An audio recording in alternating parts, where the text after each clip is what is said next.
Troll Army? As it must be, or somebody decided to take on the mantle of Ray Finkel. 3, 2, 1, we're live. Ladies and gentlemen, boys and girls, welcome to ARMTV on Tuesday night. Uncle John here with you, helping kicking things off with the one and only Mr. Gary Roberts, hot on the heels of the first ever modern day ROTN event. Yo, yo, yo. What's up, man? I'm doing pretty good. I had my first practice back tonight after 2 months of I was lockdown. a little confused because when we started these shows, you told me you had practice. That's why we started like 7:30. So you're saying you were practicing a couple months ago. We are like 24 shows in. Yeah. And then they stopped you again? Yeah. Yeah. So this is the first time we've been allowed to practice in 2 months. Well, about 2 months we figured out. So that was real frustrating. And now we're just getting back on the table, but everything seems to be about where it was at when I left, to tell you the truth. Power is still good because I was able to train in the gym the whole time. And I was at the table for about an hour and a half and I didn't stop. So it felt good. And you're saying somebody could actually, that's like legitimate. You really couldn't practice. Well, I mean, you could, but if you got found out, you're going to get fined like $2,000. Yeah. I guess that's not cool. So, I mean, you can roll the dice. You certainly can roll the dice, but you know, it is what it is. Daniel Urich, $5 super chat already, says, I think John is turning into a truck driver. I think I am too. Yeah, dude, you're looking great, man. It's amazing. Thanks, man. I don't know about truck driver, but damn, I'm impressed. Okay, so you had me, I had the ROTN, you had me come on your show. We went over it a little bit. For anyone out there who was watching that show, and if this is repetitive, I apologize, but this is not my show. So I get it. My turn. Indeed. Man, where do I begin? So I was on record. The bottom line is so when I did the ROTN way back in the day, I made you pre-register. Yeah. So when I had the ROTNs, I made people sign up in advance. I needed to know, my soul needed to know how many people were coming to my tournament. Yeah. It really boggles my mind. Now with super match lineups, you obviously know who's coming, but like It boggles my mind with big events that you just wait to see who shows up. So in Nova Scotia, we don't really do that anymore. They have a pretty good system figured out where we do booking ahead of time online, and you can fill out your whole registration form online, and then you just pay when you get to the venue. Yeah. So that's what I did in the past, and I agree with you. Smart move. Hey, thanks to Jace, $5 super chat. Uncle John has a weak hand and wrist. The weak hand and wrist club. We're back in power. Hey, keep talking shit. Keep talking shit about Uncle John. I think it'll make him stronger. Oh, before we go further, we have to address Neil Pickup. What part of Neil Pickup? Well, one thing, damn it, I forgot to put the link. Neil Pickup sent me a t-shirt. He says it's live on it's a live link. Oh, yeah. I got it too. He showed me. It says Gary Roberts changing formats and shit and stuff like that. All in good fun. And I thank you, Neil, that it really brightened my day to see him do that. But apparently some of you and Neil Pickham himself took what I said last week a little too seriously. Come on, guys. I recognize. Let me just tell you something. I was on the show an hour before Neil Pickup gave Uncle John the invite. Yeah. And then I spoke to him after his show where he tells me literally it's the highlight of his life. Yeah. So now you're saying, guys, ARMTV Nation, ARMTV community, You're saying when I came on here and I was like, Uncle Neil Pickup is using you, that you took me 100% serious. Do you really think my good friend Uncle John, knowing that was his like a highlight of his career, this is a big moment. This is a big moment that he gets invited, and you think I'm gonna seriously just pee all over it with saying he's being used? I was trying to find a way to bring. Now, I think Uncle John is big time, but at the end of the day, you guys will be like a warm-up card, right? You're not the main. Yeah, we're the undercard for sure. We are probably, David Bradford and I, all things being fair and equal, are the bottom of the card, right? But like, that's where it should be, because the names in the event of Arm Wars Reality Check, the names are ridiculous, right? Every single guy on that card is elite, high level, bad mother fluffer. So anyways, I thought when I saw this guy, and don't get me wrong, he looks jacked, and so that I was like, oh damn, he's got to take this seriously. And listen, I'm no expert, but I just see dude looking jacked. I know Uncle John losing weight, and I just know you're not at your strongest when you're trying to cut a lot of weight. And Uncle John's lost like 1,000 pounds. Sure. So I thought, oh, this would be a fun way to kind of poke at you and get you fired up. And anyways, some of you out there said I dissed my man Neil Pickup. And I'm here to tell you, I was trying to have some fun.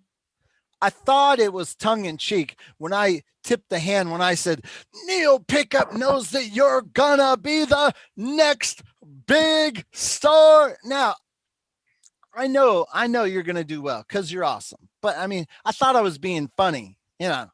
Yeah. I know you probably want to be the next big star, but it's not guaranteed. Like, I think you could be a big YouTube star, but I don't know if you're going to be a big arm wrestling star, right? Yeah. You know, you want to be.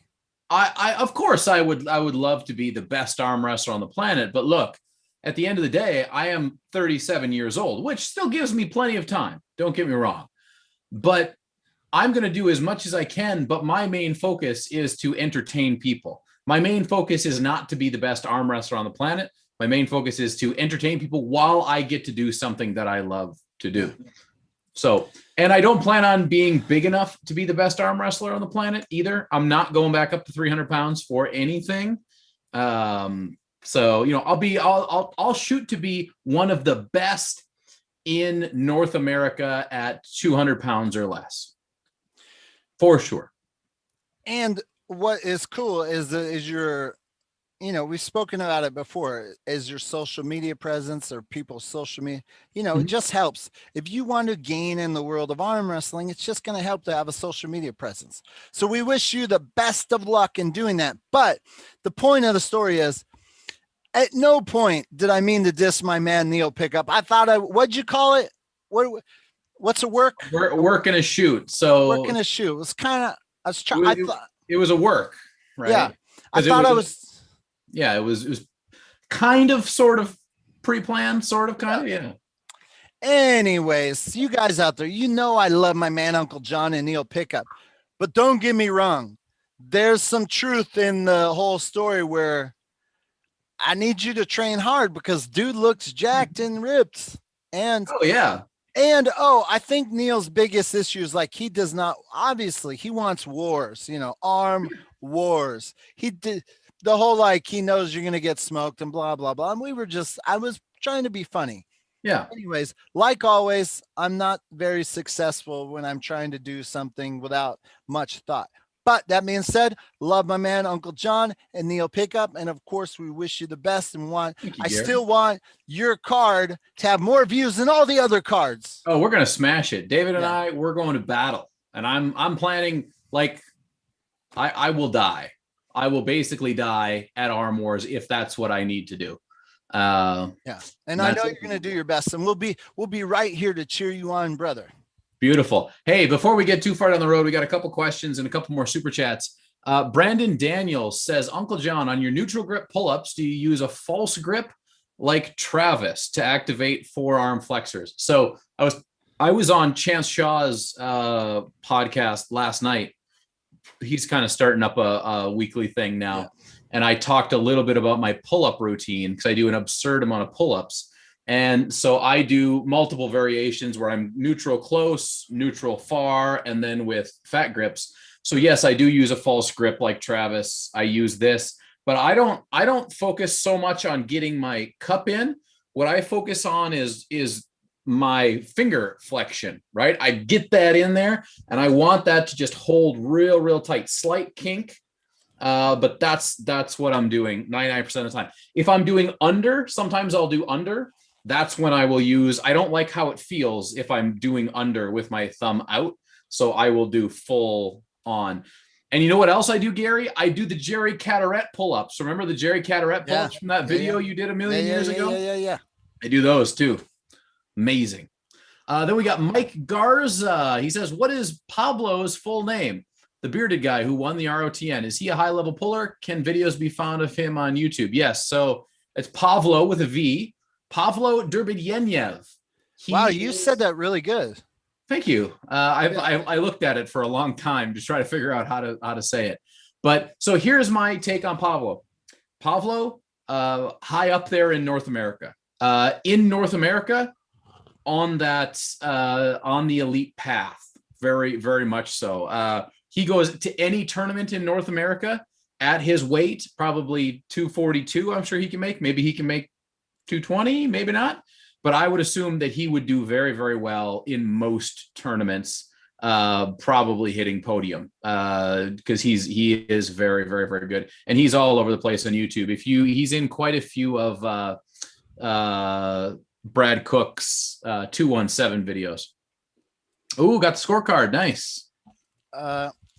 Sorry, one of the things. So here's the deal, dude. This is honest to goodness truth. At my last, when Travis hosted the ROTN, it was very important to me to have the scorecard like up on the stage. Yeah. But I had to go to Home Depot and I spent $50 putting that PVC pipe together. And this show, I was completely tapped out of money. But it was like an issue trying to have somebody keep score up there. And Artem and Roger Lerner, he had to jump up there, and it was like the scorecard was down in the audience, and I felt bad, but anyways, this is kind of what ended up happening. Hey, are you going to take the plastic off that thing? I've yet to see a belt close up without the plastic on it. Well, I want to see if the internet works. Somebody out there, Pablo, I forgot to tell Pablo that if he wanted the gold one instead of the black and silver. Right. So Pablo, you have your choice. I know you don't live too far. Speaking of, oh, it's upside down. Speaking about Pablo. So you didn't see it without it? But there was on the live stream. I didn't see any like real nice close-ups. I'm not. It's so much better. Like, I dig it. I totally dig it. Like, either way, I think it's really cool. There's so much going on with it. So that's kind of what I wanted. And I don't know if you noticed, but the guy who won, the champion. So I tried to make a story. So the champion is in every plate, but in the one, he's holding the arm. He's holding some guy's arm, but he has a beard. Oh yeah. Nice. You could say it's Pablo. Yeah. I didn't design it that way, but he does have the big beard. Anyways, Pablo, reach out to me. If you want the gold, we can do a swap. Because he got the silver? A silver and black. Right. I think on future ones, I want this one, if you look at it from the side, it's kind of flat. I want to see more groovage. Yeah, a little deeper etch. So I'm going to experiment with that. We'll see how it goes. But anyways, long story short, that's having the scorecard. I wish I'd done that differently, but I was watching the chat and some of the people were saying, oh, we don't know who is keeping score. And Uncle John, thank you for chiming in on the show with Chance that will be taken care of in the the post-production. Yeah, because the point of this is to have a show that is got the ARMTV, the Gary Roberts edit to it, and it's going to play out like something you would see, you know, a high level like ESPN thing or whatever. So you can follow along. You got the scorecard there, the whole 9 yards. So anyways, where do I start? Back to the pre-registration. Yeah. I was really nervous. I'd spoken before. There's a huge amateur locally. I'm betting I'm gonna crush him with the amateurs. And I knew my format was you know, a bit experimental. At the end of the day, I can't see if I recognize this name, but I'm gonna let somebody in. Let's see what happens. Bro, rolling the dice already. I knew that it was going to be experimental, but I didn't know how. I didn't know at all what my turnout was going to be. It really kind of. It was a little. Tomas Emilio Silva. Does that sound familiar? Oh, I think it was somebody who was up in the chat earlier. Maybe wants to talk about South American arm wrestling. Hey, Tomas. Oh, oops. Just unmute yourself there, buddy. There you go. Tomas, hey, thanks for coming on the show. Stand by. We're going to finish this topic before we get into who you are. Okay. So, I was really nervous, man. And I was so prepared for a potentially bigger turnout that had Corey Miller do the bracket system. So I could a way to get down to my 8. Really, to get my show, I needed just the 8. And then as irony would have it, and I knew the banter was quiet. In fact, I was going to put out create a Facebook event, but I was so fearful that there would be like so many no's or not interested, not going, that I didn't want to create the Facebook event because I didn't want to add like a negative stigma to it. Okay. So like I knew Wayne was coming and he was like the guy who was going to give Pablo a challenge. And I was like, okay, I got Pablo, I got Wayne. I think Chris Gellings kind of mentioned something in the little Facebook group that he was interested. But other than that, I did not hear much talk at all. Right. And man, I was getting scared.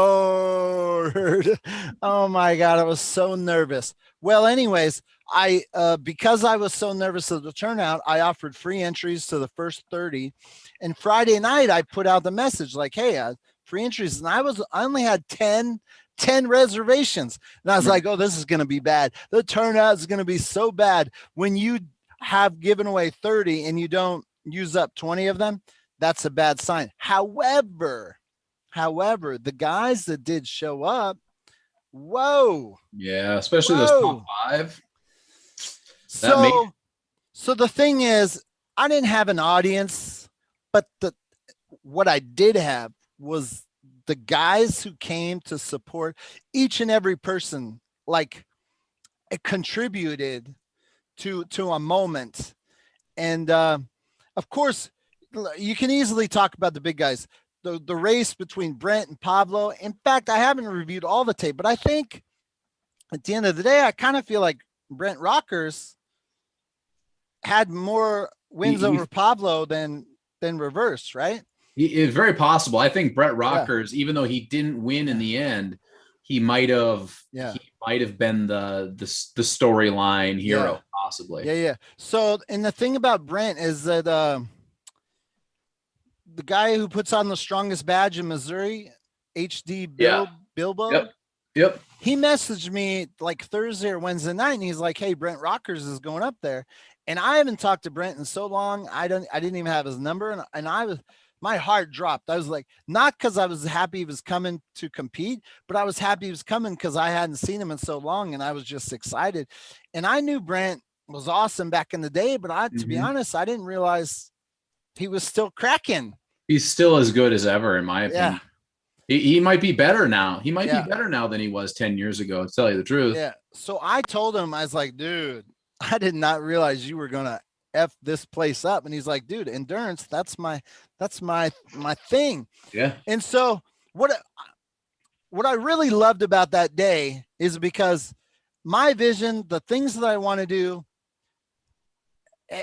I just am more empowered to do more. Right. So it's about a half hour before we're starting, I'm interviewing guys because we're lighter. I can talk to more people and take my time.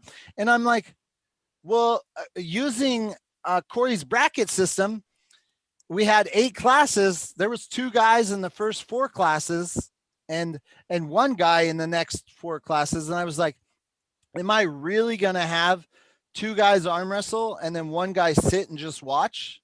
No. I'm like, wait a minute. So unfortunately, I didn't even get to use Corey's system because I just made the call. I said, we're all just going to arm wrestle. We're all just going to do the format, the 12 guys. And it was awesome. Yeah, that was the choice for 100%. Hey, before we move on to the next one, Cooper Maxwell, $9.99 super chat says, when will we see Uncle John in an ROTN? Hopefully very soon. Potentially Canada-US border might be opening up at the beginning of August. So potentially as early as sometime in August. That would be great. Daniel Urick also with a $5 super chat. He says, Gary, you need your own tables. We need cup holders for our beers. Well, listen, there is an ROTN table in Kansas City. I had Don Fritchie's number and I was thinking to myself, do I want to go get an ROTN table? I know that I'm going to hit the road. I don't want to bring out the ROTN table for one event and then never bring it back. So I held that off. I was like, we're still in beta mode here. So anyways, a couple of things I want to say.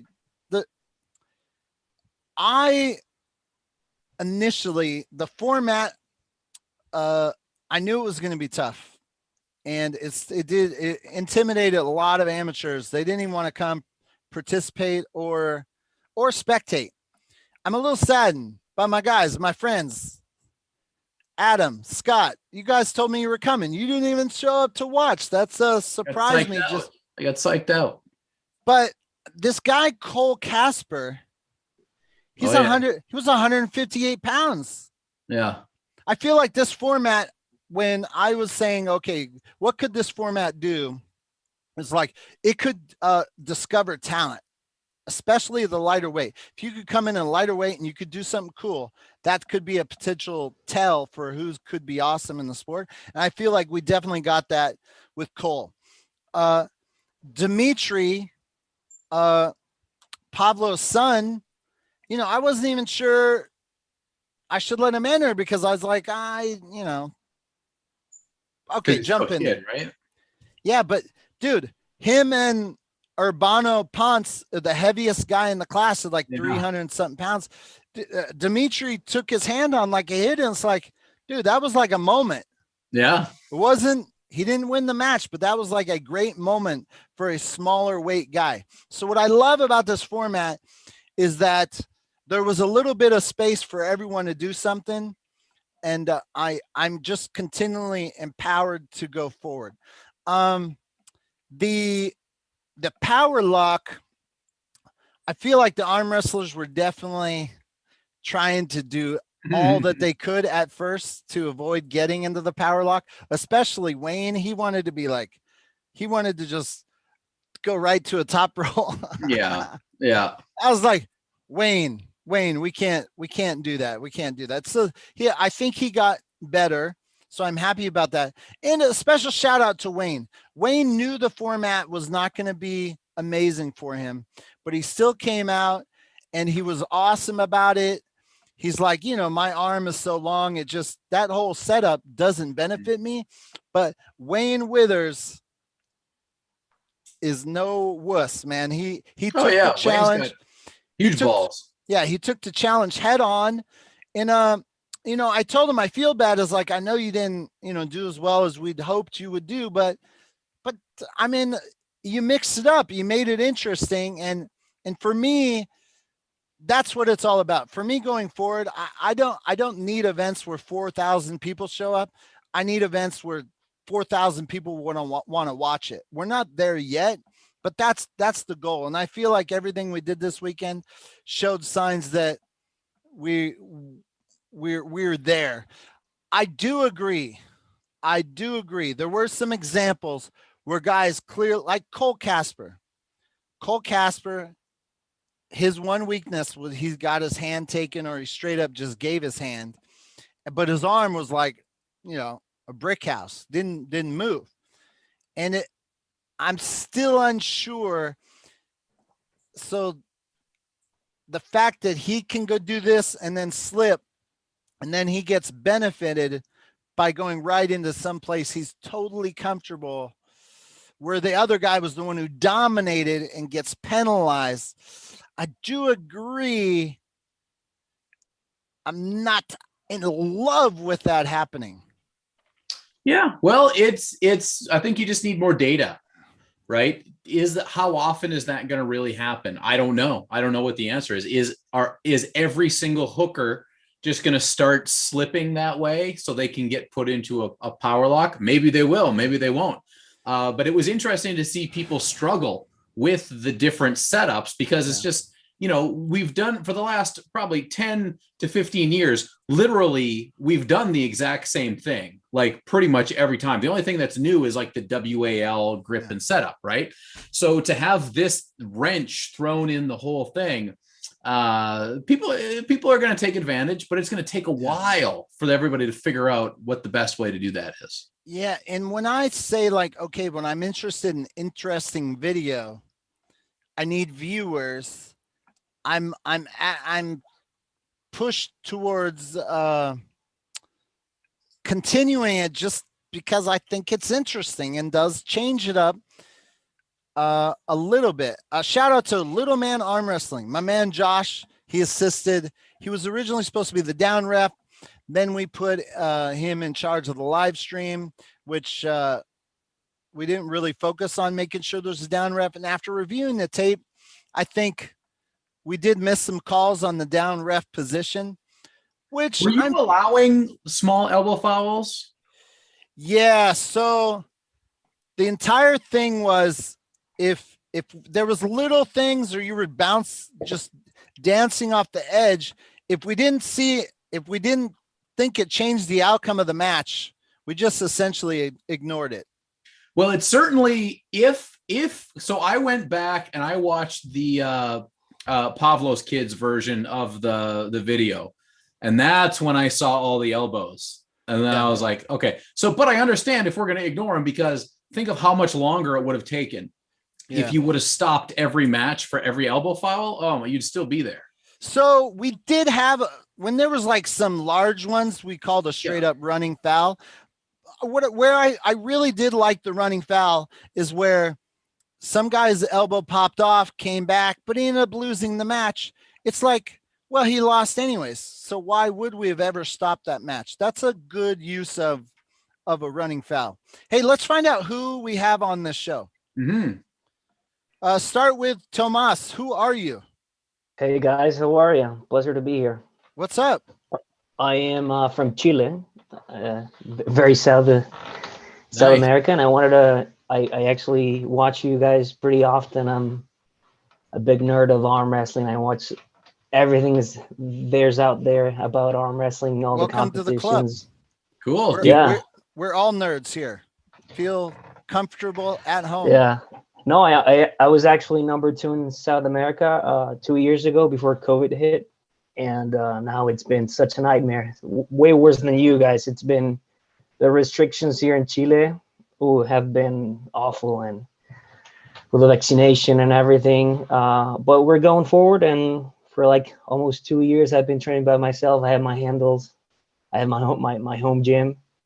I'm actually moving to Denver, Colorado in a few months, so I hope there's some good arm wrestling there. Awesome. Yeah. And how long have you been arm wrestling? 7 years. Awesome. Nice.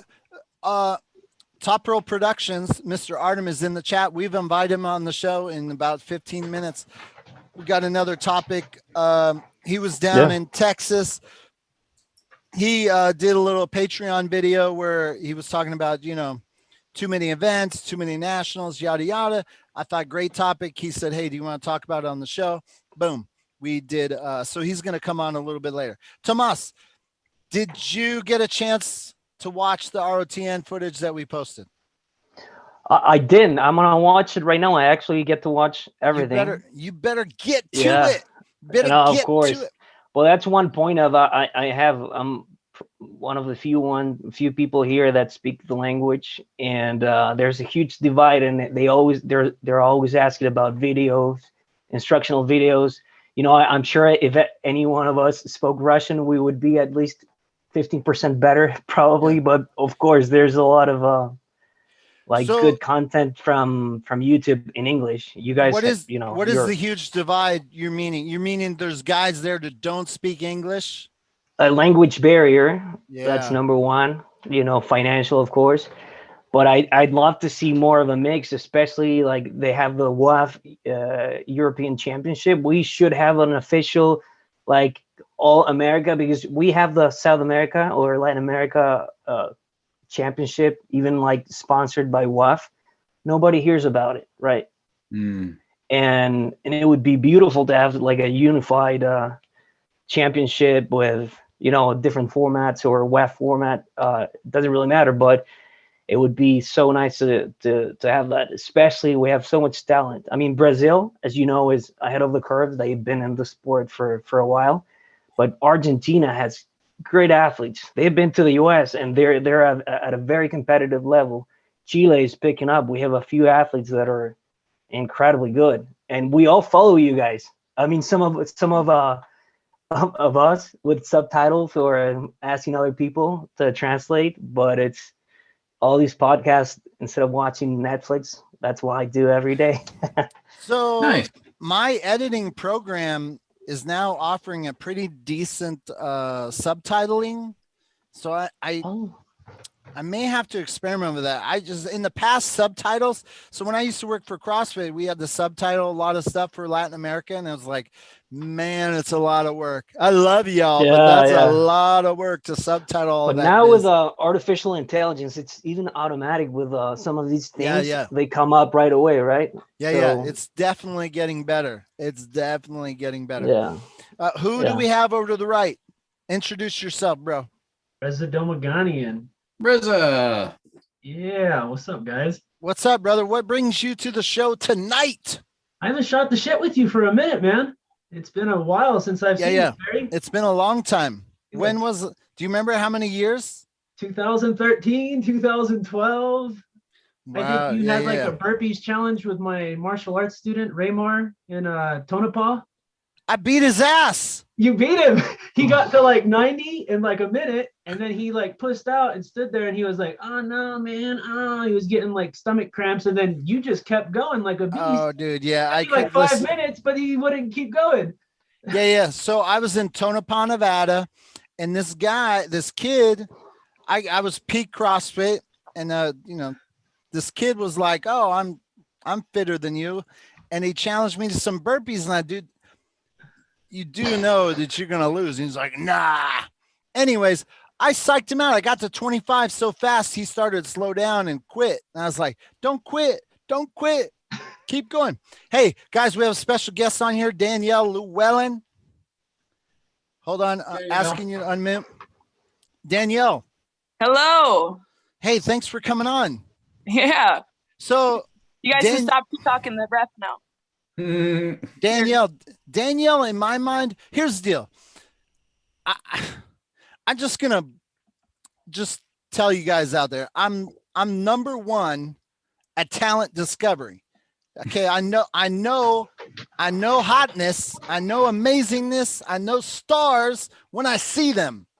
And Danielle, the minute I met her, I said, "Oh, this she's a star, man. She's a star. She's got something about her. It's just like awesome." And massive forearms, I bet that's probably what it was. You're an awesome person. And then I went to Kyle Thunder Nelson's amateur tournament. Mr. Gold called me out, and I said, "Hey, can you ref?" And the way you handled my match, it was like, oh, she could probably ref too. And then you messaged on Facebook, you're like, hey, are you having a ladies, anything for ladies? And I felt kind of bad. And I said, hey, you know, a good way to be involved. And I know this is crazy because how long have you been in arm wrestling? March 2020. Wow. So new, but you love arm wrestling. Love it. Obsessed. Yeah. Immediately. So I was like, I've heard, so I think Julian from Texas, he was in the ROTN chat and he's like, for an event like this, why wouldn't you have a seasoned seasoned ref? And to just keep it 100% transparency, because I am changing shit so much, I preferred to work with somebody who was new. So I was going to go thinking new the entire time, because seasoned people, they have their ways, you know, they're set. And I didn't want to deal with people thinking I'm doing it wrong. And Danielle seemed pretty flexible, right? I'm a big believer in fake it till you make it. Yeah. Worked.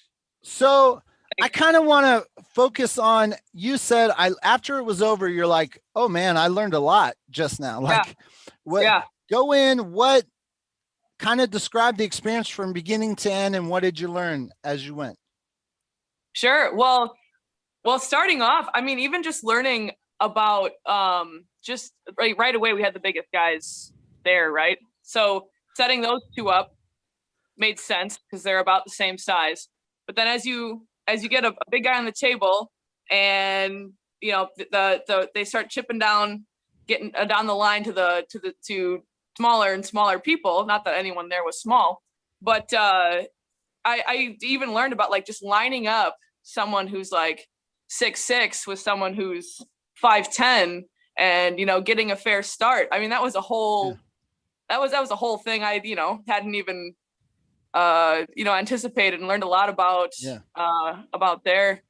But it was really exciting. Even like where to look was a whole you know, when you're trying to look for fouls, you know, right away I was kind of hyper focusing on the hands, and then I realized you kind of got to have a view that starts to take in the elbows and the whole movement. And so that was kind of a process that I started getting into hopefully, I like to think pretty quick, but it took a bit. You did not seem at any point to be like overwhelmed or like flustered.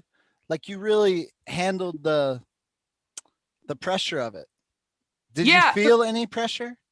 You know, I was more just like I am for most competitions and things. There's nerves up to go. And then once it's go time, it's like, you just do your best and that's all you can do. So if you screw up, but you know you're doing the best that you can only let yourself down so much. But I think it worked out. I forgot to say something earlier, but Uncle John, do you know when I knew that this is where I'm going to continue going for the rest of my days, and I love where the path I'm going? No. When Pablo's coach, I think is his coach, and I can't remember his name. Saul.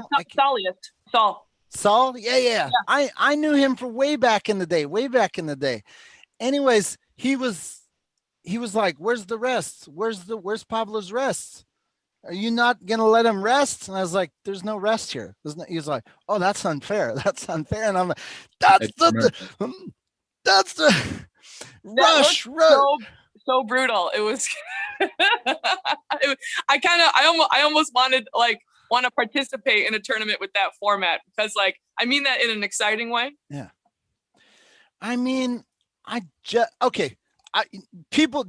you guys at home, this is 100% truth. Okay. 100% truth. When I'm filming a regular tournament, I got to go home and edit all that shit. Okay.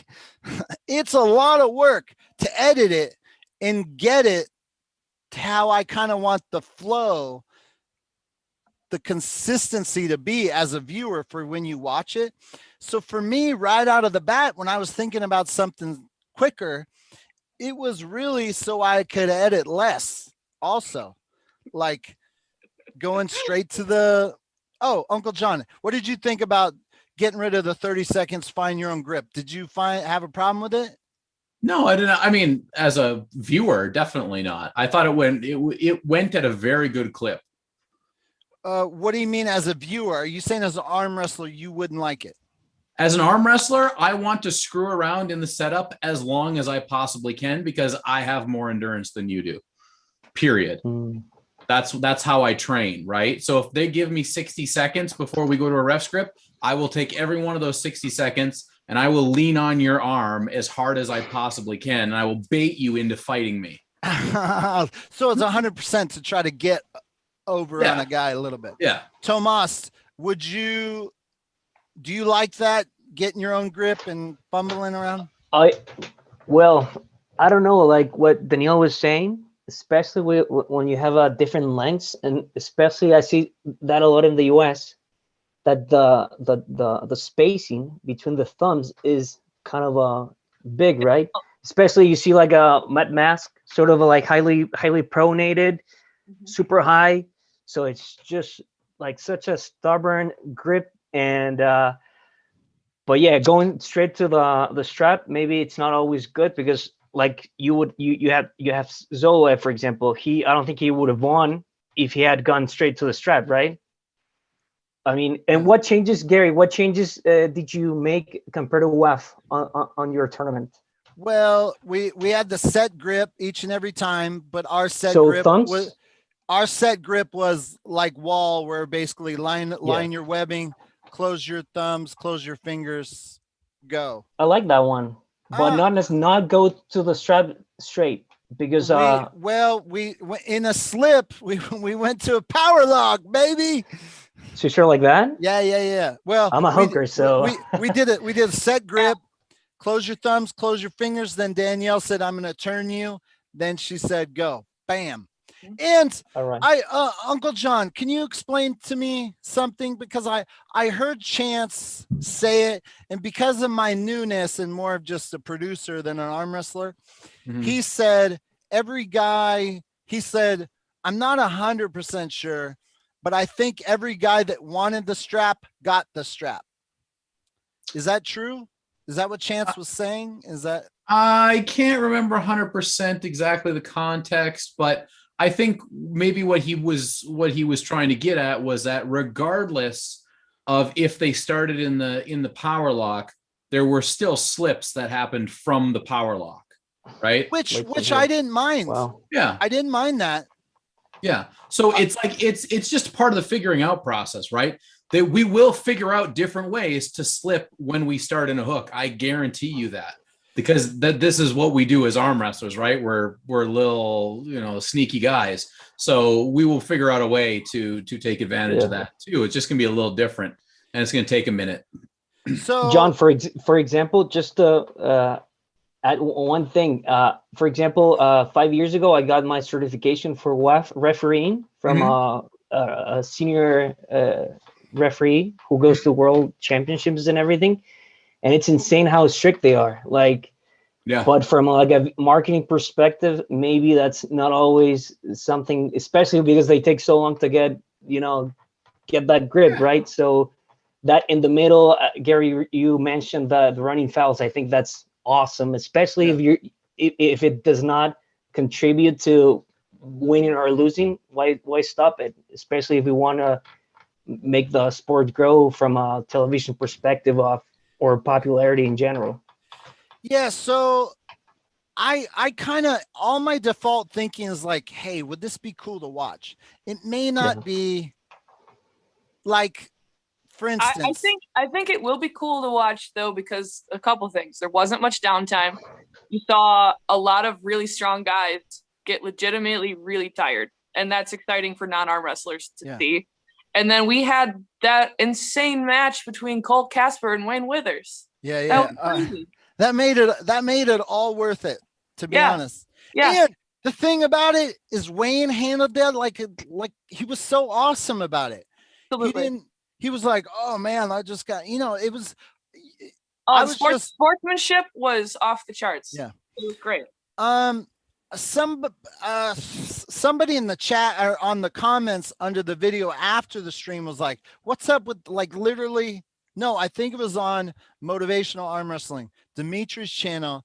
They said, I cannot believe these people did not call one elbow foul. In that one, It's not exactly true, but we were a little like, if Yeah. it didn't change the outcome of the match, we didn't want to stop the match. And Of course. if it was like a legitimate elbow foul, we told him, like, Brent, you got a foul, but you're still going to the hook. You fouled on that one. You know, the Gary, next one. Gary, I've ref both systems, WAL. I was certified with WAL in 2016, and I've also refed at Zloty Tour as the master camera technician. Why? Nice. You refed Zloty? Wow.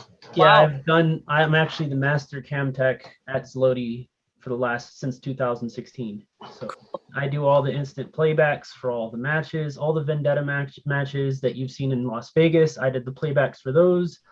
Wow. I've worked with WAL. I've worked with Leonard. I just traveled to Texas and literally just held 2 reffing seminars, one in Houston and one in San Antonio.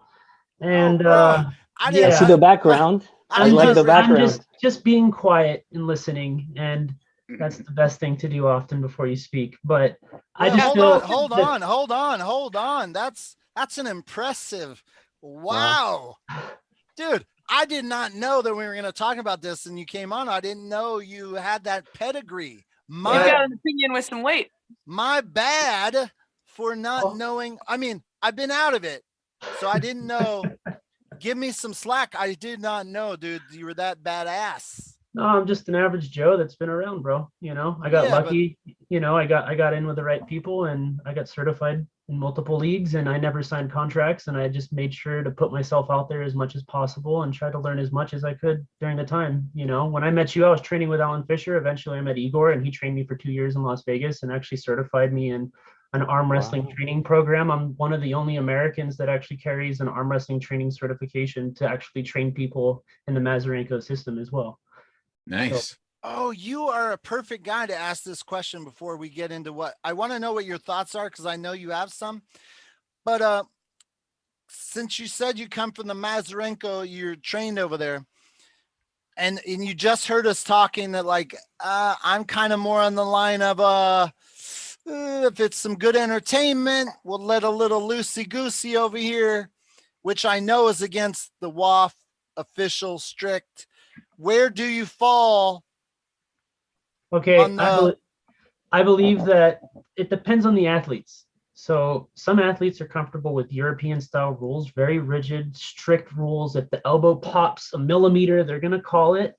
And what I found is that American athletes are a lot more comfortable with lenient rules for the majority. And I'm not going to contribute this to anything other than Arm Wars, initially with its running foul, and then WAL coming in, and along with Travis with NAL, also producing tournaments with running fouls. And I think running fouls are great for keeping matches going. I think it's a little difficult to determine if a person gains position or not, because matches happen fast. That's the only downside to the running foul. I personally feel that running foul is a good thing in some ways because it allows the matches to keep going. You can get through the tournament faster as a referee. You don't want to stand on that stage for 8, 10 hours, 12 hours straight. Everybody that brings their families to tournaments complains. My girlfriend went to Texas. We sat at a 6-hour, 7-hour tournament afterwards. She's like, I'm never doing this shit again. Right. So the running foul is great for getting people through. But again, if you have a master ref or a good senior ref who's good at setting up matches, who can control the wrist and say, wrist, pronation, come on, guys, let's get to the center, let's rotate. Okay, bam, ready to go. If he can set those matches accurately, if you look at the European master refs, they're going through the world championships with hundreds of athletes, and they do it pretty quickly. But resets take time. And again, it just depends on the athletes. Like a good example is you had this recent super match that took place, Hermes Gasparini versus Matt Mask. They competed under WAL rules. Hermes was like a fish out of water. Like, what is going on? Then Matt went over to Europe. I'm not going to say he lost due to rules. I don't want to contribute anybody's losses to rules, but I really feel that the rules and the table, the pad sizes, parallel versus staggered, all of those things come into play. What do we train on? What are we prepared for? It's like a MMA fighter. If I go on every day and I'm doing bare fist fighting, I'm punching a piece of bamboo and a palm tree every day, I'm going to have callous hands. If I go and I hit something, I don't have to worry about wrist wraps. There are other guys, they wear wrist wraps every day. They punch a pad, they punch a punching bag. They're more comfortable with maybe a mouth guard and maybe some wrist wraps and a pad that goes over their hand. And they don't have the wrist strength that a guy who's going to hit a wooden dummy 50,000 times a week is going to have. So it's just, what are you comfortable with? What do you want to do? That's my opinion. Wow. Well spoken on that. Here's what I have to say. Leonard Harkless, I love Leonard. I declare him the best ref in the world. He's said to me a few times, like, hey, you're enabling guys arm wrestling and loosey goosey, and then they go get bitch slapped over in the European more strict system, and it's up to us to set that straight. And I Incorrect. I respect his thinking. However, I'm just a guy trying to run a YouTube channel. It's like, I don't think that the Americans going to Europe is all in contribution to the rules, because I went to Europe multiple times and I competed against the best guys at 138 and 154. And literally it wasn't the rules that I lost to. These guys are just strong as fuck. When the guy climbs up a fucking rope with 2 ropes with fucking 160 pounds tied to him, and he comes back down and he's holding a lock every time he's releasing his weight. I mean, I was at a point where I was doing a 1-arm pull-up with a 45-pound plate in my other hand. I was 185 pounds. I was juiced out of my fucking brain. And literally, I was still going there and placing 7th place at Zloty Tour, and like scratching my head afterwards, like, fuck, dude, I just spent 2 years training as hard as I can. And these guys, like, wait. Did you just say you were juiced out of your brain too? Like the real juice? Yeah, of course. No, I'm not. I'm all natural now, but there was a time when I was a little bit bigger. Artem, welcome to the show. We'll get to you in 10 seconds. Uncle John, you said completely disagree with that soundbite. Yeah, with the idea that it's the promoter's job to prepare an athlete to go pull in at a place that does rules differently is ridiculous. It is the only person whose problem it is to learn the rules of a different league is the person who's going to pull in that other league. Now, you got the WAF rules there? No, so what I'm going to do is I'm going to get rid of my background. So every athlete should have whatever league. I have IRPA, I have WAF, I have IFA, I have WAL, and you keep the rules, and you want to go compete, and a week before that competition, you open up this little book and you read this shit. It's super simple. Then you have nothing to complain about. When I host a tournament, right at the beginning of the tournament, you know what I do? I go through dummy checklist. I go, today, when we have the tournament, and then you pretty much talk to everyone in the crowd. And for me personally, as a head referee, if I throw a tournament, the number one question I want to ask is, who's been arm wrestling for less than 1 year? Who's been arm wrestling for less than 2 years? Then I inform all my other referees, these are the people we need to watch for broke arm positions. These are the people we need to keep safe. Yeah. People in the sport. Yeah. Okay, wait. Danielle, what? I liked what he just he just said about more novice years in the break arm position versus at a certain point you should be able to trust an athlete that if they're going to put themselves in a position after enough years in the tank, if they're going to go there, then they're going to go there. That's a choice that they've made. But I do think that a yearling, say, that's where I would feel more as a ref of something to at least say to them, watch your hand, kind of stuff. Reza and Artem, both of you guys were just in Texas, correct? Different times. I think he was there just recently. I was there about 2 weeks ago.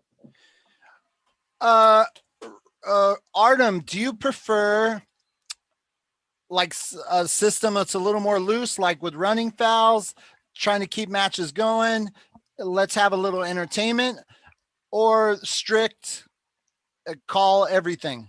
Where do you fall? Well, can you hear me? Yes. Yep. Cool. Just making sure. Oh, because I wasn't talking. I'm all about strict rules. Everything. Everything. I honestly, I don't even really understand the idea of running falls. But I'm also coming from the idea that we are the only sport that for some reason tries to dumb it down for the viewer, right? Like every other sport doesn't do that. Like if you don't understand the rules, you go home, you don't watch it, or you learn the rules. We for some reason want to make sure like, let this shit go. Like nobody really does that. Like it's weird that we have to create loose rules. You know, That's because all the arm wrestlers are so dumb, they don't even know the rules. No, Arm wrestlers don't even know what the rules are. it's because when athletes create their own leagues so they remain champions, There you they go. create rules that complement their styles of pull. They create pads that give you an extra inch off the back so you can do a lat drag for an extra inch. They create a pad with an extra half inch to the front of the pad so you can drive your elbow forward and get a little bit more supination. Was that a diss on Travis Bajan?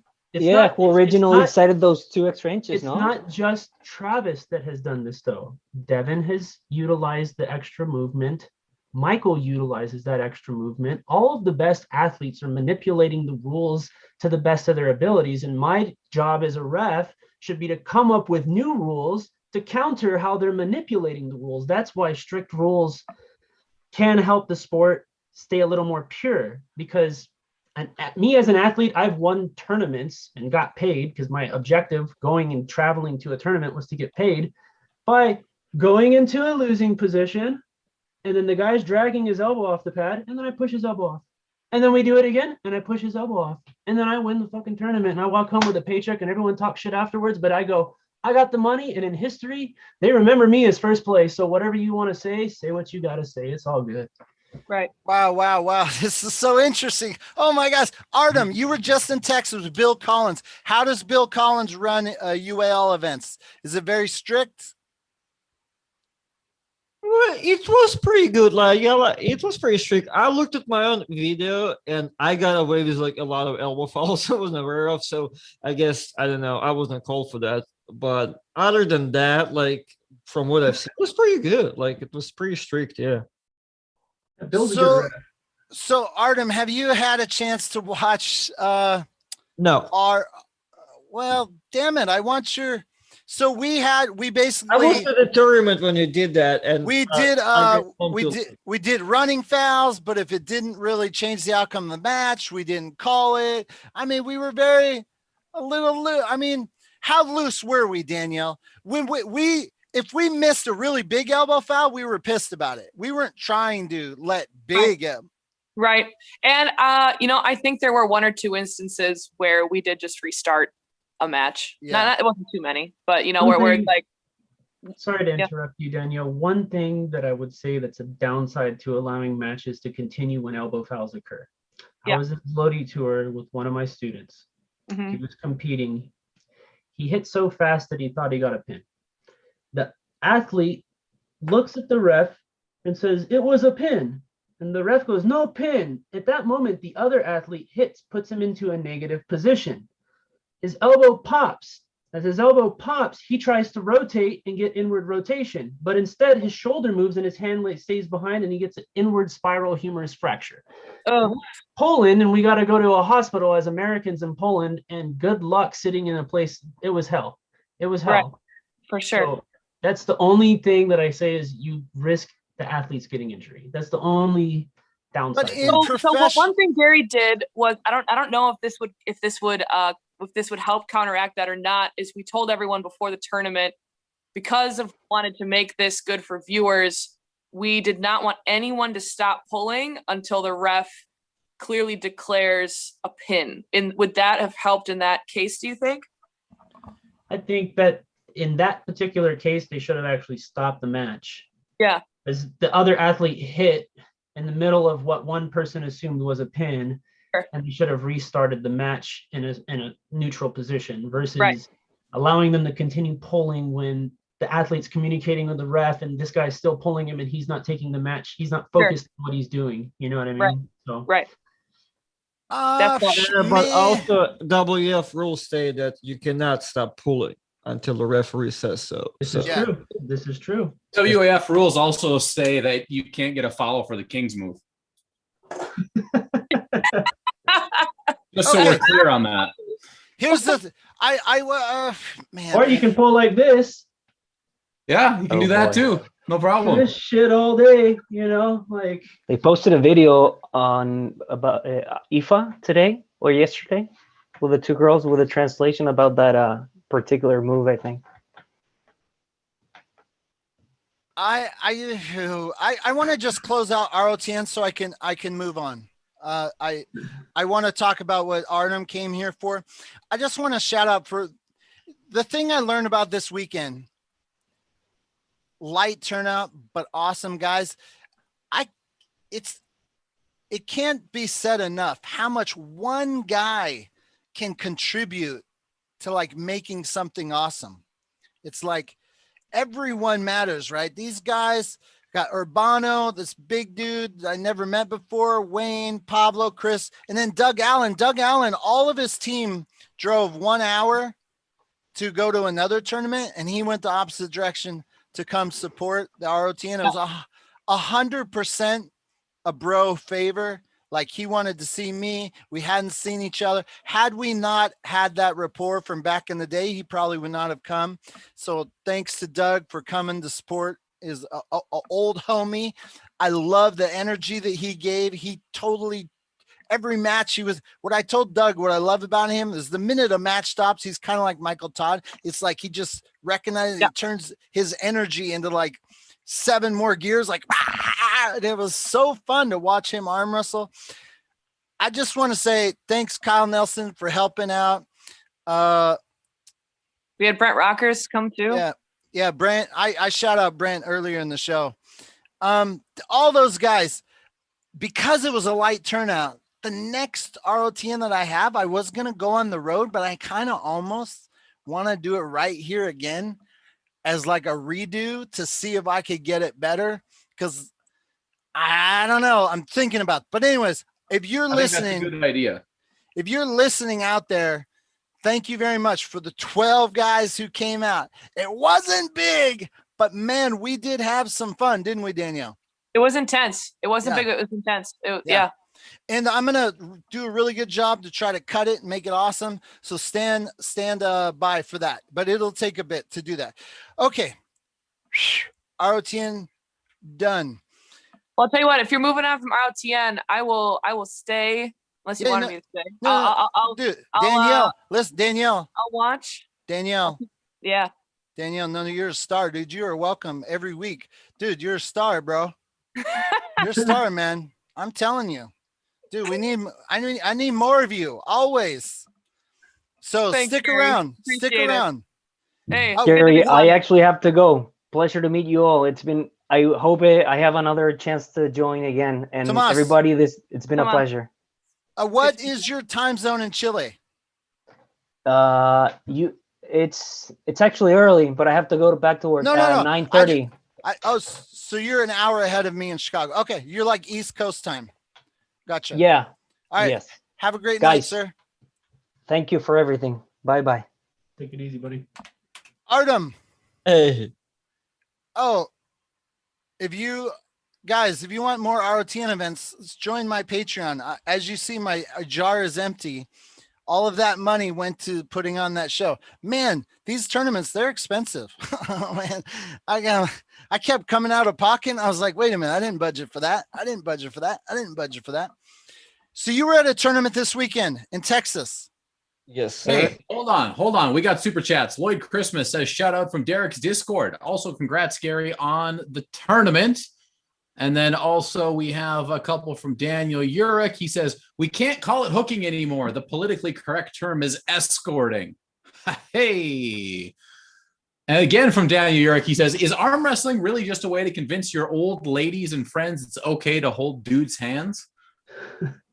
Maybe it is. Wrestling really is quite intimate. Artem knows a lot about that. Oh, yeah. Okay. Before we move on, I want to know the chat. Talk to me, chat. Talk to me. There's 2 roads you can go down for the future of arm wrestling at big money, accolades, television, movies. Somebody's going to come in and just blow up the sport. Forget about it. I know it's being blown up, but for this purposes, and you're in control, you in the chat, You're in control of the show. You're the producer. Type 1 if you have more television friendly rules like wall. 2 if you're strict with your show, your big production like WAF. I want to know, is it 1 or 2 that wins out here? Give it to me. Give me the chat. Give it to me. Uncle John, where do you fall? Are you a 1 or a 2er? What was 1 again? 1 is the kind of wall for entertainment a little bit. Not as strict as wall. They went overboard. What do you mean not as strict as wall? Wall has 0 strict. Sorry, not as wall. Not as extreme as wall. Yeah, but not as strict as WAF. Yeah. If only there was something in between those two. What could it be? Okay. Could it possibly be Arm Wars? I don't know. Maybe it is. Okay, so 1 for Arm Wars, 2 for WAF rules. Yes. Another Daniel Urich super chat, $5 says, no, Gary, leave us be. We are good down here. So we got Artem is definitely a 2. We got Rez is a 2. Danielle, where do you fall? You know, I guess if I had to pick one, I'd be Arm Wars. But really, as long as I know what the rules are before we pull, and they're equally enforced, then it doesn't matter to me. But where do you fall? Do you think, like Artem said, do you think the viewers at home can follow strict? Viewers at home, it's harder. As an arm wrestler, I see the appeal to strict. As a viewer, I think wall. Artem, you put up a little video. You wanted to complain. I only complain for my Patreon, not for everybody, but I definitely can. Yes. Well, I mean, there's a couple topics that maybe if we can figure out how to fix the problem, maybe we can. But in the same time, what's the problem, Artem? Well, hold on. Let me say, first of all, what I heard very quickly was you're like, too many events.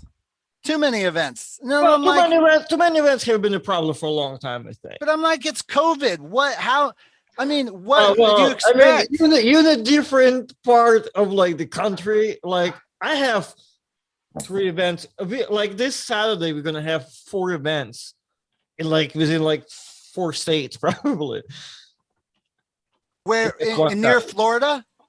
Yeah, so like this Saturday we have Chuck Westbury's tournament in Middleburg, so Jacksonville, this Saturday. Then we have CEC Regionals in Matthews, North Carolina. Oh, I'm like on point. We have IFA Nationals next Saturday, and we have something. I'm missing out one. There's another tournament somewhere. Reza, are there too many events? So this is what I experienced when I first met you, Gary. We had the World Amateurs in Buena Park. Bam! Super simple tournament. You went there. You knew if you won that, you could become a pro. You knew that there were state tournaments in every state. If you went to a state tournament, you placed top 3 in the open. You knew you couldn't compete as an amateur anymore. And I think that a lot of amateurs nowadays, they don't have that same clarity. And I think it's because there are too many events. And due to there being too many events, you don't have stacked classes like you used to. Nationals back in the day used to have 15 to 30 fucking people in your class, dude. You go to World, there's Lodi's, there's 25 people in your class. As an athlete preparing for an international tournament, going to a small tournament with 6 people in your class, is that true preparation? Is that truly going to get you prepared to go compete against Vitaly Gabrava or a top level European? No, you're going to go there. You're going to get flashed. You're going to come back, scratch your head. And too many events is also taking place because there's too many colliding egos. And what I mean by that is one guy wants to start promoting, another guy calls and he's like, hey, bro, like, I love your idea. I have this idea. Let's take our 2 ideas and make them into one. And the other guy's like, fuck that, dude. I got something going. You can do your shit on the side, do whatever you got to do. And then hold on a second. And then instead of them working together and making something bigger, they both have events and then they throw them on the same day. Yep. Yeah. That does happen a lot. How's the sport going to grow when everybody's measuring cocks? Sorry for my language. Like, No. that's just me personally. And the athletes do the same thing. I go to arm wrestling practices, and guys don't want to get stronger. They want to be practice winners. Practice becomes a mini weekend tournament. And instead of people using 50 to 60% and giving and taking and flowing through techniques and making transitions with each other and understanding the fluidity of how their hands work, they just go there, pin their homies, or show up to practice an hour later and they're fresh and everyone's all beat up, and they go pin everyone. They're like, yeah, they have their girlfriend film it, they post it online, and they're like, I'm the shit. I just beat so-and-so.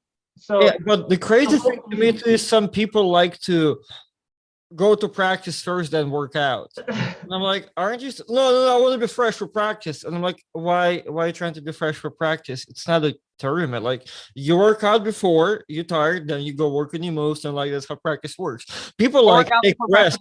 People like prepare for the practice, like either diet down and shit, make sure the cycle picking out the Saturday, like they have make sure the breakfast is on point. Okay, hold on. I gotta say something. So I thought the too many events was because COVID shut everything down, and now everyone's trying to get their events out. But you guys are more talking like this has been an ongoing problem and it's not related to COVID. Is that? Yeah, like I remember. Well, can't really tell for the rest of the country because I got here in 2013. So, but 2013, 2014, Florida, for example, really only had like 4 tournaments, and they were big as fuck. They were like 200 interests each tournament because it was like Europa Expo in like March or whatever. Then you'll have Jesse Gonzalez or Todd King throwing their own little tournament, which will be huge because like it'll be the only tournament. And there's like maybe Anthony Laterra might make one in September, and then December there's Florida State. So realistically, like you get Europa and Florida State, 2 biggest tournaments, right? And that's it. So it was, yeah, I mean, the tournaments were huge at the time. Not just now, with only 4 events, you also had better preparation time, more time to recover. Exactly. So like by the time people get to that thing, yeah, and people were throwing, like, people have so much time in between, they just throwing big practices, and you get those huge practices with so many like high-level pullers at one place too. So the big spaces, I like it for many reasons. Right now, there is, I bet you an average should have tournament a month on average. I mean, a tournament a month. Okay, wait, hold on. Is that tournament a month? Doesn't seem bad. It went from 3 tournaments to 12. Okay, Danielle, you've been in the sport for a year. How many tournaments have you been to? Quite a few. Let's see. I actually really have to think about that. At least 10, I think. And what's the furthest distance you've driven? The furthest, I flew to Texas from Wisconsin. And then driven the rest? The farthest I've driven for a tournament, Southern Illinois or Minneapolis area. Reza, what were you going to say? Okay, Texas is a great example. And this happened to me in California. This happened to me in Las Vegas when I lived there, and I started an arm wrestling team in Las Vegas. Now they're a really big team, but you start a team, you start a league. I started a team in Vegas when a good example is California. They're all similar stories. You start with like 3 or 4 guys. It grows platonically. You get about 10 guys. At 10 people, things are peaceful. Once you break about 15 people and your team, 2 guys start talking shit. Then suddenly there's practice at John's house instead of being just at this guy's house. Mm-hmm. The group splits into 2. Then this guy who was throwing all of the tournaments, for example, I was throwing all the WAL qualifiers in Las Vegas for anybody in Nevada that wanted to qualify for WAL. People would come to my event, but then another person who was throwing events who was on my team that I used to train, started throwing his own events. And then now you have 2 events, and then the groups start choosing. Oh, I'm only going to go to Reza's event. Oh, I'm only going to go to John's event. Oh, wait, why? Because you're homies. Because you train together. They come to your house. They drink beer. They smoke a joint with you. And then if you go to one event or the other, those people assume things about you, and then it's like, well, no, I just want to pull. Exactly. And this happens in every community right now in arm wrestling. You start off with a small group, the group grows, differences occur. Normally it's actually just ego. It's some guy gets beat at practice, these guys talk shit. Then every practice becomes a miniature competition between these two pullers.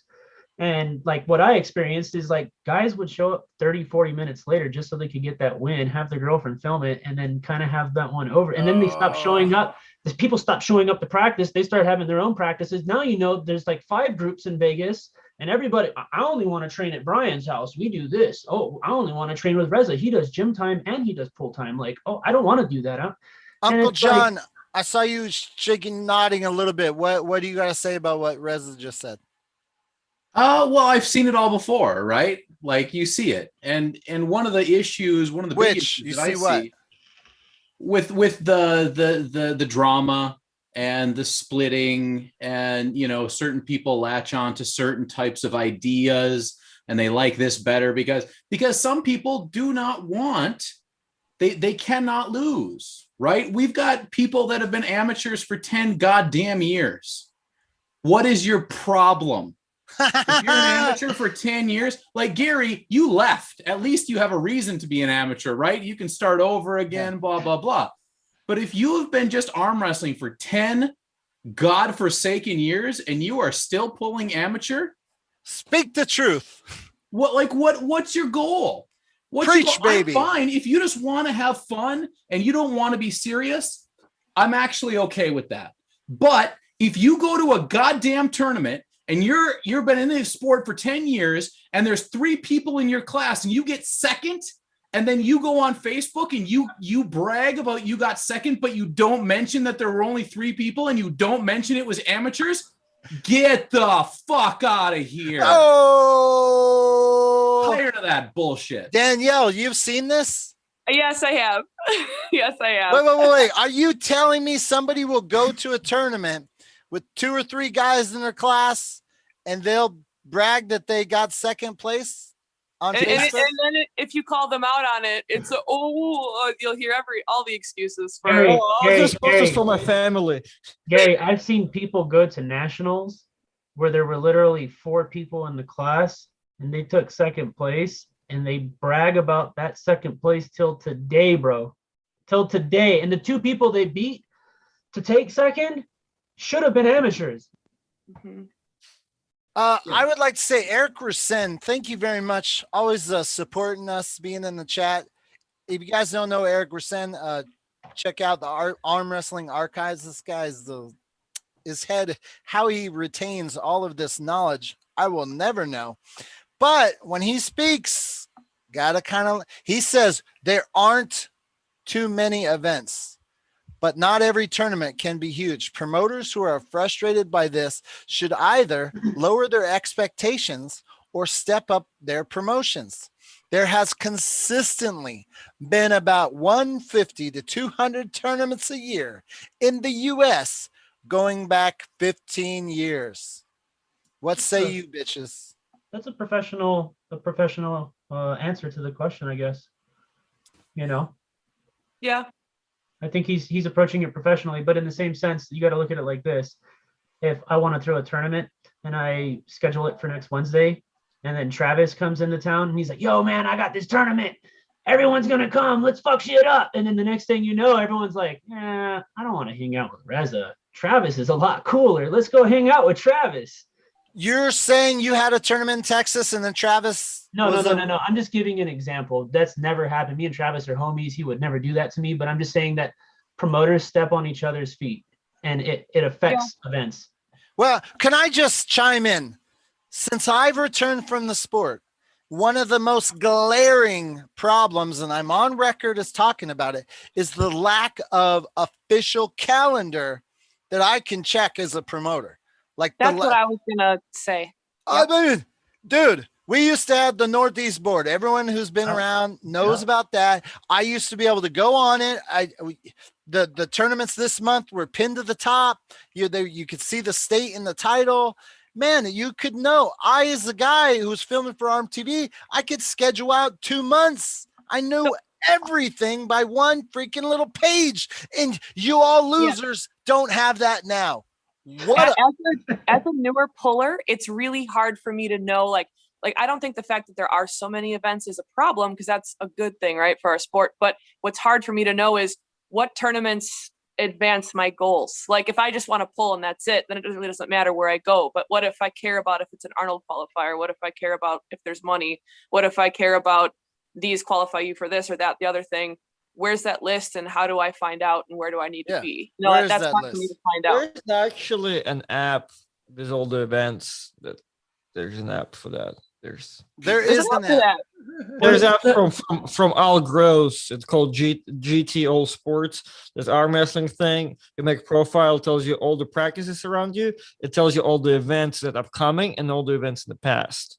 Yeah, but that not all the promoters are on that app. I've been around asking. Nobody's told me about this app before. I mean, It's only there's like every tournament is like literally there. Like, every tournament. Okay, you text me this app so I can go look at it. Yeah. So listen. Derek Smith, welcome to the show. Before we get into this, the reason Artem is here is because he was in Texas, and I guess, and they have this usually did. I don't recall this happening in the past, where you'd have a major city have two events 1 week after each other. Yes, there's a lot of arm wrestling events, but to be in a major city 2 weeks apart is that's a little too much. What was the turnout? You guys you had more than 12 entries like me. You had more than that, right? We have 12 a day. I think our Saturday was like, I don't even, probably 20 at most, probably on a Saturday. 20 entries or 20 bodies? Entries. Oh, no, 20. Yeah, 20 entries, yeah. Yeah. Bill Collins, that's a lot. That's not good for business for the people. Yeah, Bill said it was the first one for him. And is it because there's the nationals? That's why? Well, you can't say it like that. Nationals. It's not Okay, national. You're saying it's not a real nationals? Why would it be? I don't know. Why your tournament this Saturday was a nationals? I could make it a nationals if I Exactly. want. So what is the problem? Like, so you know what I'm saying? Like, But I thought IFA was the new worlds. Gary, IFA can be the new worlds if 30 people to 40 people show up in each class. If you go there and there's 4 people in each class, I'm not going to qualify that as a national. And then you need at least the top 5 athletes, top 10 athletes, 5 of the top 15 athletes in a worst case scenario, at least to compete in that event. If you're not beating some of the top guys, how can you justify your wins as a national title? Okay, I know this personal experience. Good friend, little man of arm wrestling, Josh. He's been in the sport as new as you, Danielle. He's very excited about nationals. He's promoted on Facebook. I'm going to nationals. He's got his ticket. He's heading to, like, this is a big deal to him. And he's a lighter guy. So I guess they put a class for him. Like, for him, this nationals is a legitimate thing. But again, he's newer in the sport. I'm not saying that this nationals won't be legitimate. I'm just saying that if they don't get at least 20 entries, 15 entries minimum, you can't justify your national title. Okay. Derek, I want to get your opinion on this. Back in the day, it used to be, well, okay, we had the USAF nationals, which people complained about. Then we had AAA nationals, but the AAA nationals had some history to it. AAA had been running nationals for years.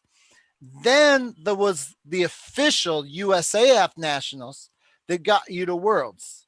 But everyone knew kind of like USAF was the official. I haven't heard one person say USAF in the last 12 months since I've been back in the sport. So I don't even know where they're at. COVID.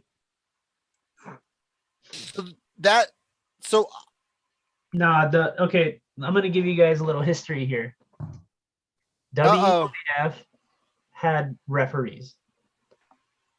WAF, some of the referees and some of the promoters, they broke out. Those referees transferred over to IFA. A lot of the promoters transferred over to IFA. Some of the people felt that transferred over to IFA, that the main people involved in WAF at the time were taking money and putting it in their own pocket. So IFA was established. When IFA was established, they essentially wanted to separate it from anything that previously existed. They wanted to create a new nationals. They wanted to create a new world championship. They wanted to give athletes the ability to continue competing at recognized events. Now, during this process, it created a lot of confusion for the athletes. If you notice, the last year, WAF World Championships still has really good athletes to go to it, but they're not getting the amount of athletes that they used to get in their competitions. And again, this is where I'm saying the separation, the communities breaking into pieces, affects the events. When WAL first came out and you had UAL, there were athletes that had already previously signed contracts to UAL. If they wanted to go compete at a WAL event, they had to wear a UAL t-shirt. WAL would never allow that to happen. So it essentially made it so UAL athletes couldn't compete at WAL. It was the same thing with WAL athletes, where WAL athletes signed contracts, they get invited to a Zloty tour, or they wanted to go to, for example, a Vendetta and have a super match. Well, WAL wouldn't allow that. And it's the same thing that's occurring right now, is where a lot of athletes are signing contracts, they get stuck in those contracts, and then they're not able to actually go compete in other events. It makes the other events not have enough showings. And that's kind of my take. Okay. So my opinion returning, my understanding was Wall sucked the life out of the nationals, like you just said, not there being too many events. It was like a Wall thing. That's what my understanding was. Artem, per Rez's description here, it sounds like IFA is a legitimate breaking off of WAF.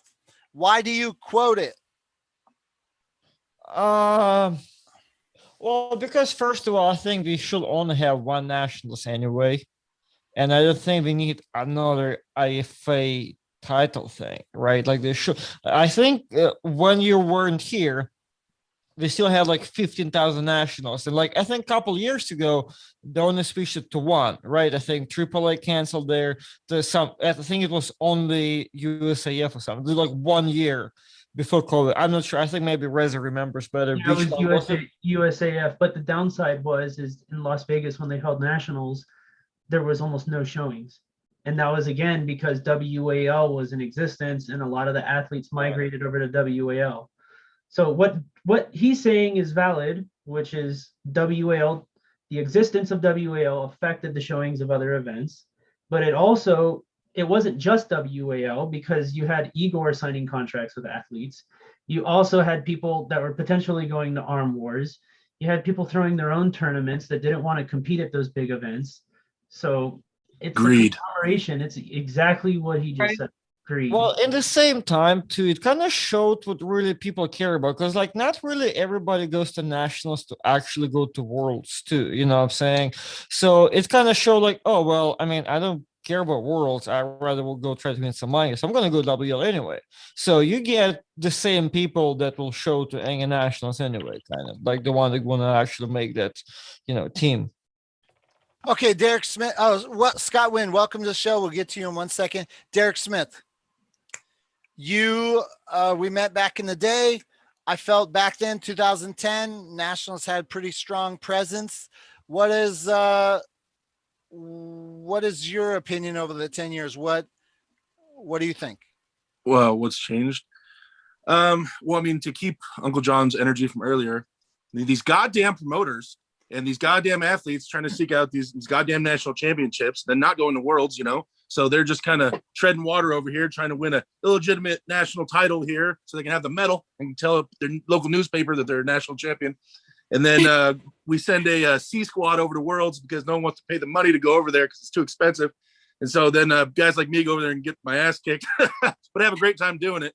And then that kind of kept happening over and over again until COVID kind of killed it. Nationals kind of died out for things like that. I mean, since COVID started, it really just halted everything, in my opinion. But it was the same song for the whole time, Gary, up until COVID. It was the same thing. Nationals, bunch of nationals, people fighting over it, talking about how it's not legit. And then everybody says their nationals more legit than the other nationals. And then, that's it. It's just chopped up. It's been chopped up. It'll always be chopped up until we have a reason to become one and somehow mold together, it'd always be chopped up like that, in my opinion. Okay, this is the perfect time to announce I have landed the largest sponsor in the history of ARMTV, and their specific request is to have the ARMTV Nationals. I'm with it. Yeah, yours will mean more than all the other ones. Anyways, no, that's just kidding. Listen, back in the day, I was really big. The thing that I pride myself on is that I really tried to promote these tournaments. We did the Triple Crown. We tried to get somebody to go to all three of them. We created like the race for the Triple Crown.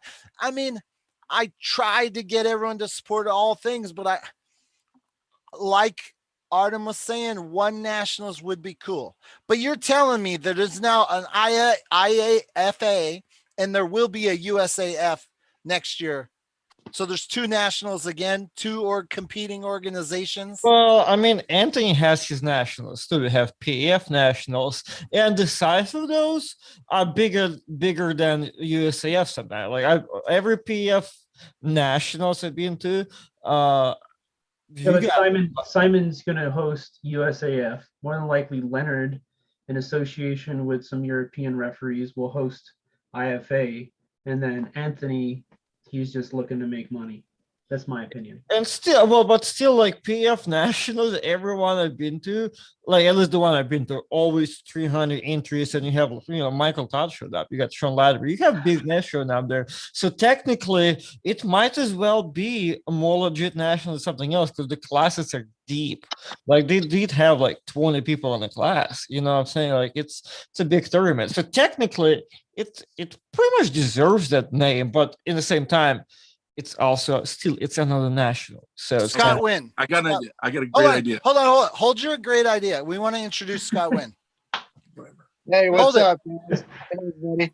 Good to see y'all. Scott Wynn, what year did you return to the sport? I came back like 2006, entered a tournament. I took first place. My back bothered me a little bit, and then I came back again in 2009. How's your bicep healing, Scott? Huh? How's your arm healing? It's healing good, really good. It's healing fast. Really happy with, did you want to go to nationals when you returned? Was that like a big deal? Yeah, of course. Yeah. And which nationals was it that you wanted? Well, there wasn't one that I wanted. I was freshly back in the sport. I didn't even know what a referee's grip was. You know what I mean? So you kind of exploited me on that. I didn't know there was like 3 nationals. Back in the day, that's how Alan Fisher became a 27-time world champion. There was like 4 world championships a year. You know what I mean? Different associations.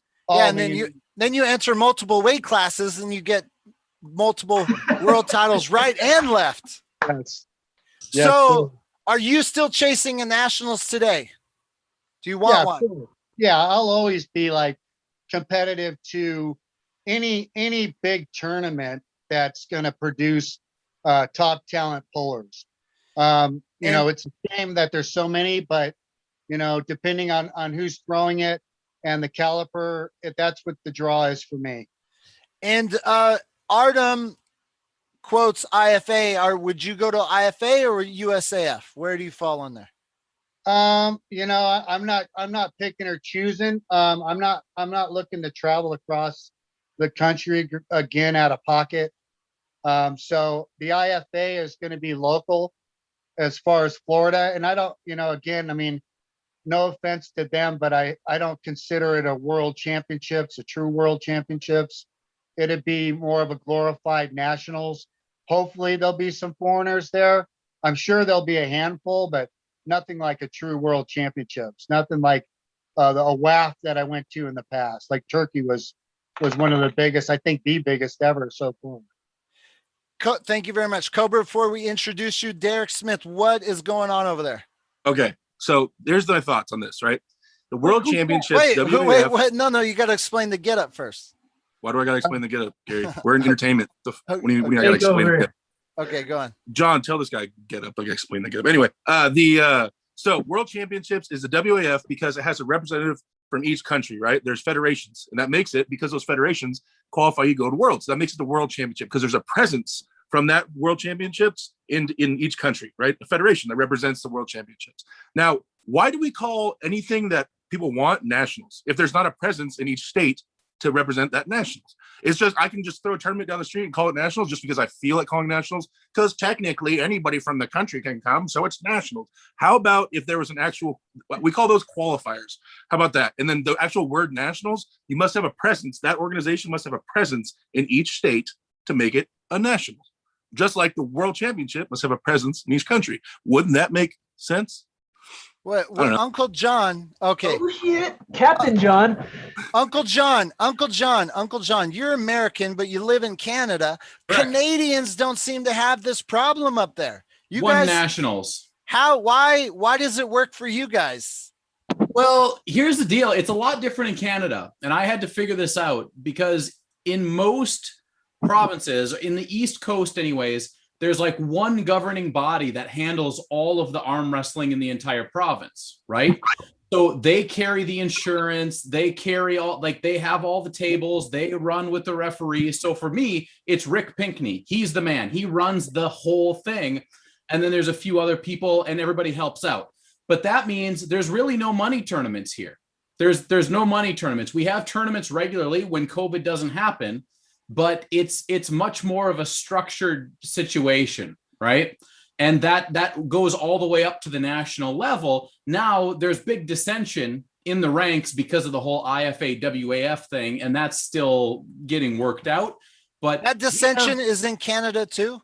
Yeah. Because there's people that are still WAF supporters, and then there's people that are IFA supporters in Canada right now in the CAWF ranks, right? So I'm not sure where all that's at. I'm not a part of it. But it's still a thing. But the nice thing is we have one nationals, and I think the last nationals we had in Edmonton, we had like 600 entries, right? It's a big event.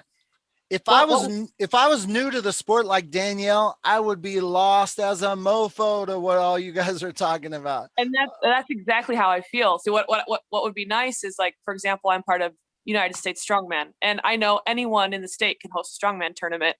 But if I want to qualify for nationals, I have to place first, second, or third at Jimmy Brooks' tournament.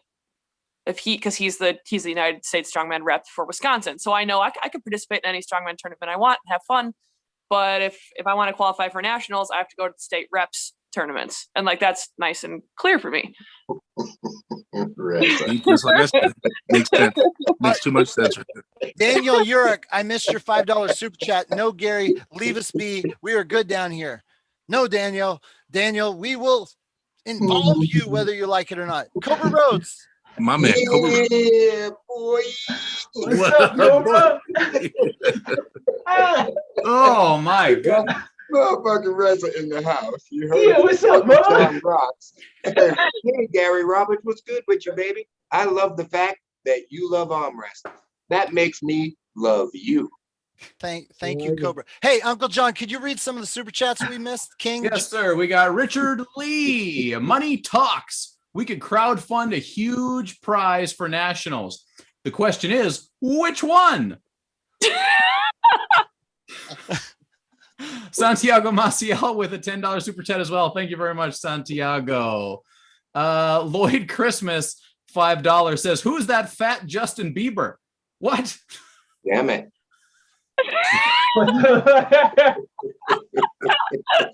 Damn it. So wait, this am I is Justin Bieber? yeah. So this is a really good question. Are you guys saying, or is the World Championships gonna be like a big nationals? Yeah. In It Florida? could be a glorified nationals, absolutely, if the borders aren't open in all the Europeans. But Yeah. will it be a good nationals if that's the case? Sure, because a lot of Americans are like trying to like place at a world championship, something that they can call a world championship. It's going to be like the biggest American output at a world event since like Virginia Beach or something. What's the Masters 45? Is there a Masters 45 to 50? Oh, they've probably got all the Mega Masters, Ultra Masters, friggin'. No. I want to know, can I go in myself a third place by just can I just enter and get myself a third I gold? think you No, have, I think you have to. I think you No, have to Gary. buy a jersey. I guess ask Denise. Like, if you go pay the entry fee and buy a jersey, you part of the team. Yep. Yeah, they're gonna give you a participation award, Gary. But all the rest of that shit, forget about it. Okay, who on this show here is gonna go to Florida? I know Artem, you live there. You'll be I'm there. going. Yeah. Scott Wynn, Man, I got Derek? my reservations. Derek. no sir, no sir. I'm a little busy, a little booked for September. A little booked. There's a worry about getting banned. Yeah. Oh yeah, Gary. I don't think you know. You can get banned also if you go to the worlds. You Oh, cannot. wow. You cannot participate. You cannot participate in WEF after that. Right. Banned from what? Bless. Wow. Life. From WAF, you're gonna be banned. And technically, No, if you competed no. at IFA Nationals, you also getting banned. Hey man, I want to see him try that shit. FTG for life, Cobra. Yeah. Yeah. Cobra and getting banned. No, hey, that's my brother Scott Wynn right there, y'all. All heads must bow, all tongues must confess. Scott Wynn's the real deal. And there was my chance of competing at European Championships. Hey, Scott Wynn, just real quick. I saw you promote on Facebook. You want an organization. You want to blow up arm wrestling. Are you if you had $1 million production budget to blow up arm wrestling, would you go like Arm Wars rules or would you go like WAF rules? It'd be probably leaning towards Arm Wars with a little bit of WAF. So a little mix. Cobra, Yeah. where do you fall? Chalk them up, line them up. And pin them. Yeah, Close your hands on some guys. that's how we close our hand on a motherfucker and That's put him right. down to the pad. What rules did you use over there in your big event overseas? Just strict rules. Keep your elbow on the pad. But you mean the Moldova shows? The Yeah, Grand yeah. Prix and all that? Did you Yeah, have Moldova rules or did you use No, WAF? that was a Cobra Roach production, honey. You keep your elbow on the pad. When the man says go, you go hard. When your ass get pins, get the fuck off the stage. That's the only rules I run by. Why? Don't come arguing with the referee. The whole planet done seen you get your ass whooped. So ain't no crying here. You understand? And arm wrestler knows when he got his ass whooped. Sign me up. And arm wrestler knows when he got his ass whooped. Hey, Miss Lady, how are you? Welcome to the sport. Get Hello, out now Cobra. before you fall It's an too honor. deep. Get out of this shit before you fall for it. Reza, I'd like to go back to your comment earlier when you said back in the day we had like amateur worlds, we had official state tournaments. I don't know if even that's true. Well, Did we have 50 state official events that fed into not the 50 nationals? state tournaments, but we did have the larger states that Leonard and Denise would go around the country and host. They would go to all the Fit Expos. This is what I remember as an arm wrestler. I remember going to a Fit Expo, going to compete, walking up to like a Met MX protein company and being like, yo, man, I'm an arm wrestler. I'm going to be on that stage today. Hey, give me one of your shirts. And the guy would be like, oh, shit. The guy would give me like 20 things of protein and hook me up. And like, I'd go and I'd compete in a class with like 15 people at LA Fit Expo and get a California state championship. And to me, that was a real tournament. And then that qualified me for Arnold's. It qualified me for nationals. I felt confident winning that tournament that I actually accomplished something. I can't say the same thing nowadays. Well, I mean, Leonard and Denise had a pretty legit system. They were in, I mean, Denise is amazing at getting all the vendors and the venues and the sponsors. It's like they had their shit on lockdown.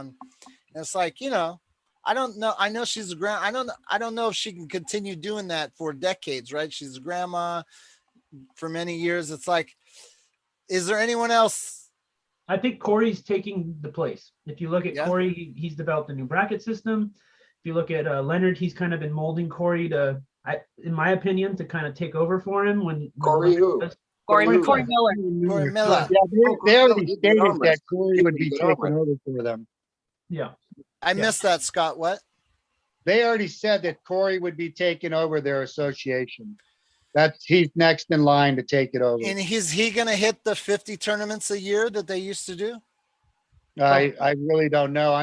I've talked to Corey about doing this United Arm Wrestling League with the membership league, and he's in for that too, which we all should be in for that, including you, Gary.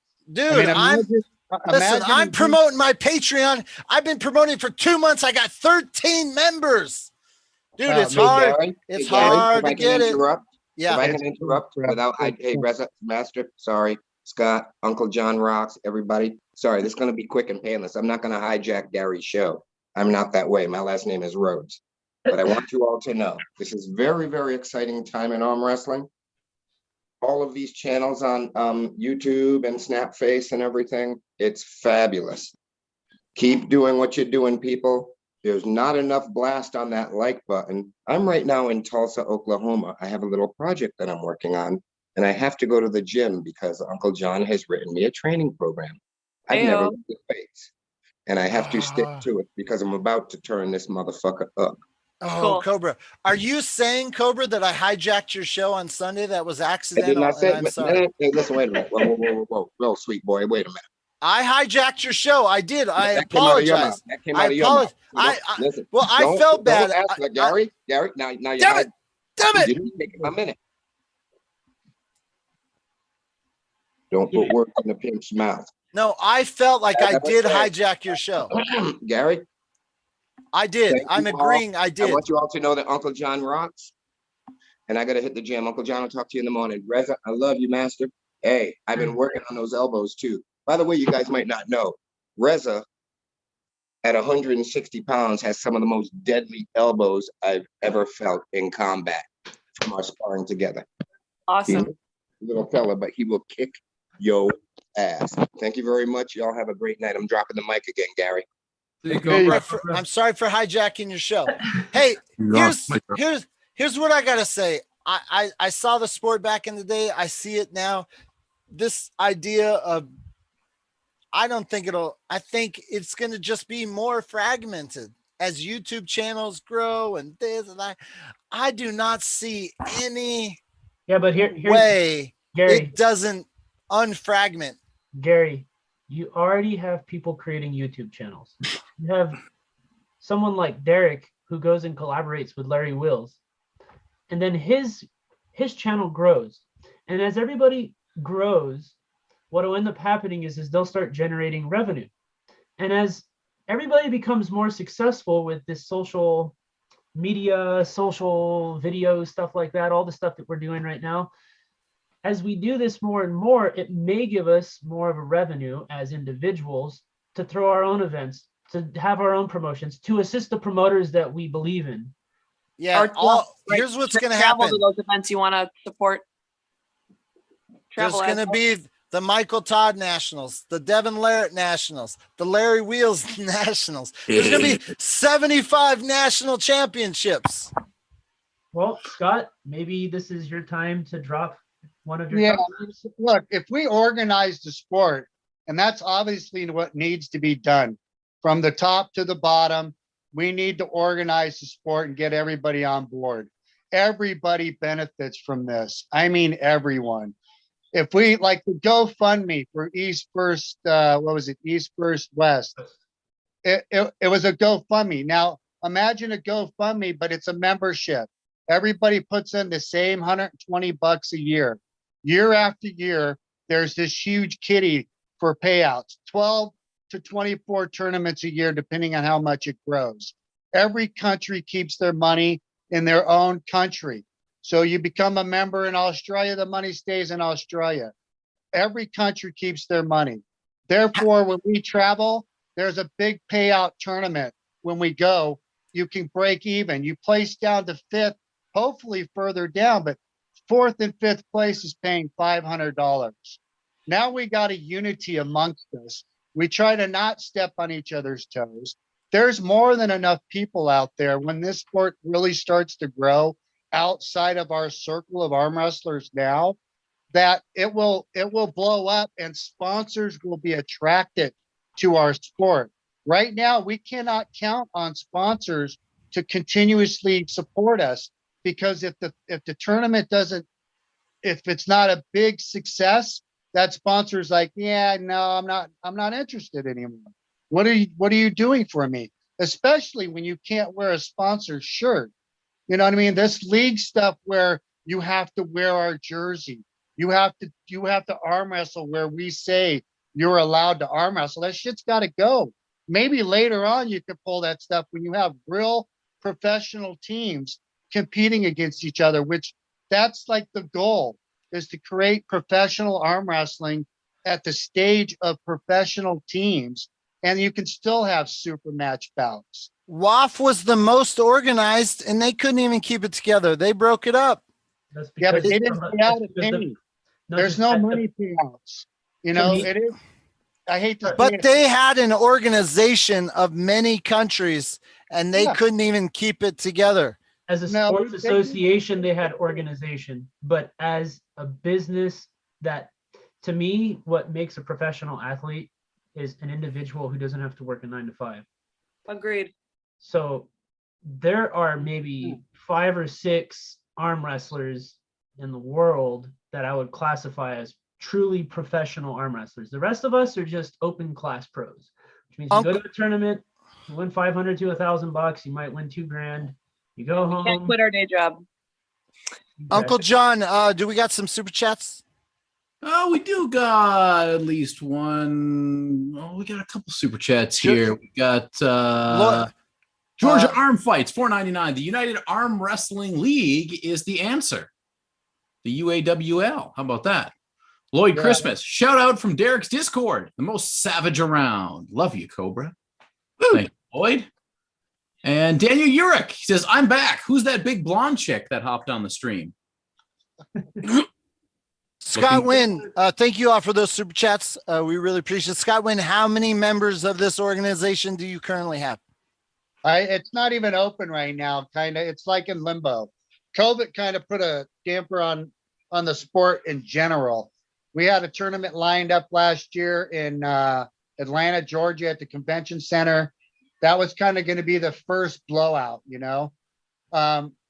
We're roughly around I'm going to say around 150, maybe a little over that, as far as memberships, and they're all still good memberships that have been flowed over because we haven't been able to really make this thing running yet. Now, I talked to Leonard, Bill, Simon. I talked to Devin, Travis. I talked to everybody before I even like tried to make this idea materialize. And everybody was on board. Everybody loves the idea. We have a banquet every year after the nationals where the awards are given out for all the first, you know, everybody who won at the nationals, instead of an empty room where everybody's gone and they're getting awards and nobody's there to like acknowledge it. We give out the arm wrestler of the year, the most improved, referee of the year, a blooper award. We're all sitting there suited up, having dinner, enjoying a professional sport at a banquet. And this is all paid through the membership. I will sign up for your organization. I will do as soon as I have some money. But just so everyone knows, I am consistently I'm trying to pump everything that I have into this ROTN here. So you know, but Gary, let's say tomorrow you say, hey, I want to throw a tournament, Scott. Are you willing to sponsor me with your guys's branch of the league, for example? And Scott's like, hey man, like we have this many people, we'd like to get you as a sponsored event. Well, what he's promoting, essentially, they would collect money throughout the year from the athletes, and then we would, or he would, or us as a union would sponsor Bill Collins' event. Bill Collins' event would have more money as a payout. It might have some handles for 4th place or 5th place that normally gets nothing. And it'd be the same thing for your event. You want to throw your event, are you going to be weird about my rules? Are you going to come in and tell me what rules I can have or not have for my ROTN? There'll be some specified rules, not to the T, but not something that's going outside of arm wrestling, like, because there's going to be a point system involved. So at the end of the year, at the nationals, or the end of the season, the guy with the most points in each division is going to win a cash award, including the amateurs, which makes the amateurs pretty much turn pro at that moment. Like, they've been congratulated with the cash award. You've got the most points in your division. Congratulations. Now you're a pro, right? Okay, I want to, Artem, we started off with this whole conversation because of you. What is your solution to fix this? Like, you think too many people are having tournaments. I kind of feel like that's a complaint as a producer. Like, you're a content producer, so you have to pick and choose, and it kind of like sucks because there's so many. No, and as an athlete too, because like I want to compete. As Reza said, I want to be proud of my national title. I don't want to go to national and then win it. But there are like 4 bumps in the class. Like as an athlete, I'm hurting too. I don't get the competition that I would like to get, you know, so as a content producer too. And I mean, in the same time, I agree partially with what Eric was saying. I don't really think that many tournaments is a bad idea, as because we need tournaments for, like, you know, people that just want to discover arm wrestling. There's benefit in that. It just because like I like what Chance did the other day. Chance put up a small tournament and he kind of promoted it as a small tournament. Hey, I want to make a tournament because I have the money. Just come support me if you want to, and that's it. So nobody had problem with that really. So I guess many tournaments is not as big of a problem, but it is a problem. But I was kind of more focused on nationals being a problem. Okay, and the nationals, are you saying the nationals this next Saturday is going to be weak and not worthy of a national title, or do you think it'll be pretty set? It's have to be like it will be glorified Texas State Championship. That's what's going to be. Right, because because the CEC regionals is going to be just as big or maybe bigger, right? Only time's gonna tell the truth. The Southeast regionals may be bigger. The Mayhem and Middleburg tournament this Saturday will have more than 100 entries too. So like, there's no way that IFA Nationals will be a national tournament. It will be glorified Texas State Championship. Evan Burgoyne, welcome to the show. So long, guys. Yo.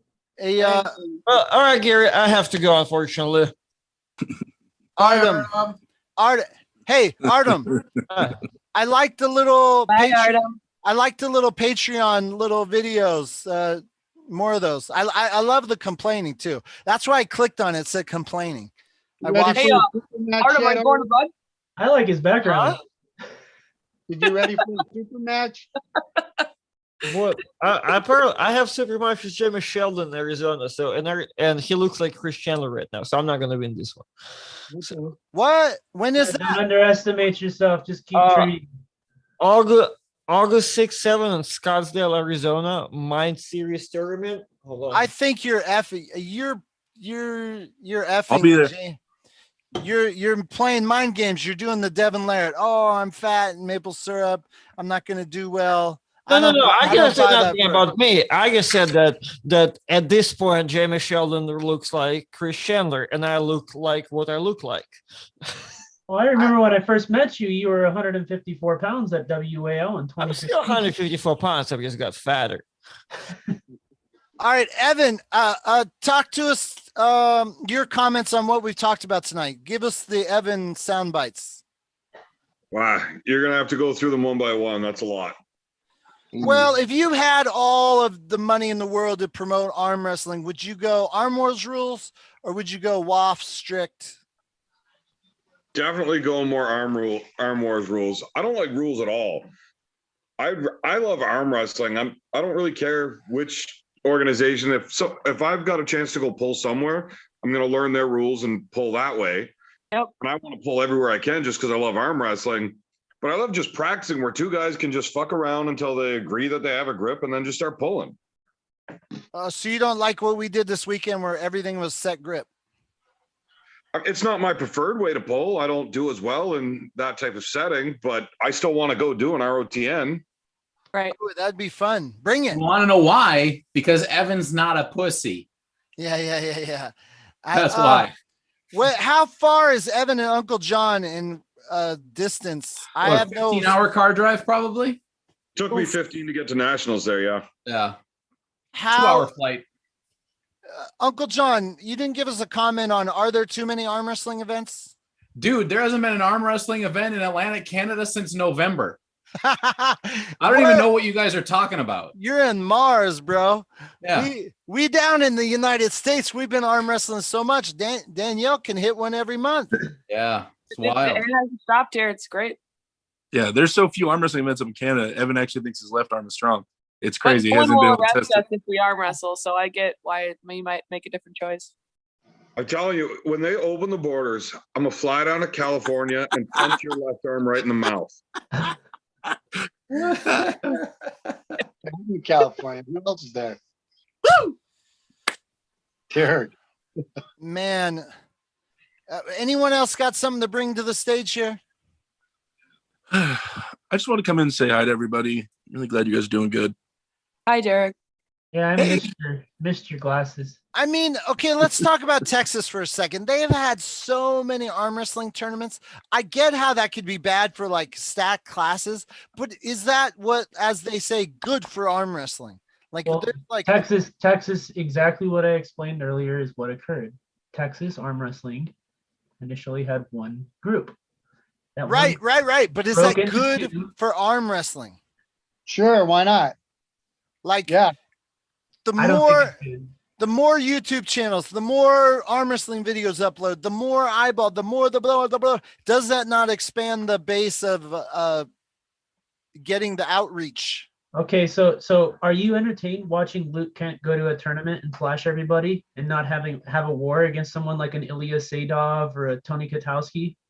I definitely love to watch wars. I don't like all flashes. So that's what you're experiencing right now. You're experiencing top level elite caliber athletes going to small tournaments, raping everybody, destroying the competition, going home and celebrating a victory, but picking and choosing the competitions they go to so they know that they can walk away as a winner. Right. Danielle, do you only go to arm wrestling tournaments you think you can win? No, I just go, but I'm a newbie. You would just want to But arm wrestle. I just go, and like if it's local, like, and by local I mean below a state level tournament, you know, I'll sign up for my weight class and dudes too. Like, I know I'll get smashed, but I just want to arm wrestle and get better. So let's just do it. Uncle John, are you afraid of losing in front of people? Dude, I don't know if I can win any tournament. Like, Yeah. I don't understand it. I don't get it. I want to go in and I want to be known whether I win or lose. I'm ready to die. Right? Right. Evan, Right. let's hook up. Let's kill each other. Yeah, Yeah. but have any of you guys won a really big title? And do other people in the community look up to you as if you're essentially like a magical person? There are people in our community that have won titles that will only go to tournaments that they know they can win because they want to maintain their status. Oh, absolutely. I agree 100%.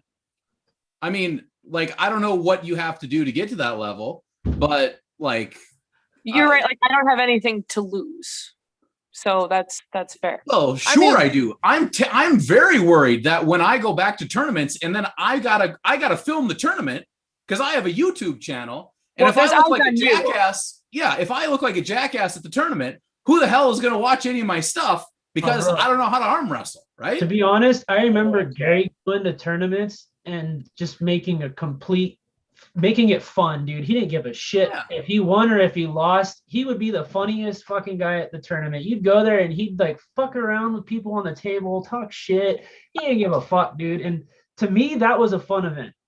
Yes. Having people that enjoy arm wrestling, not everybody there to cutthroat it's just things evolved in a different direction than I wanted it to.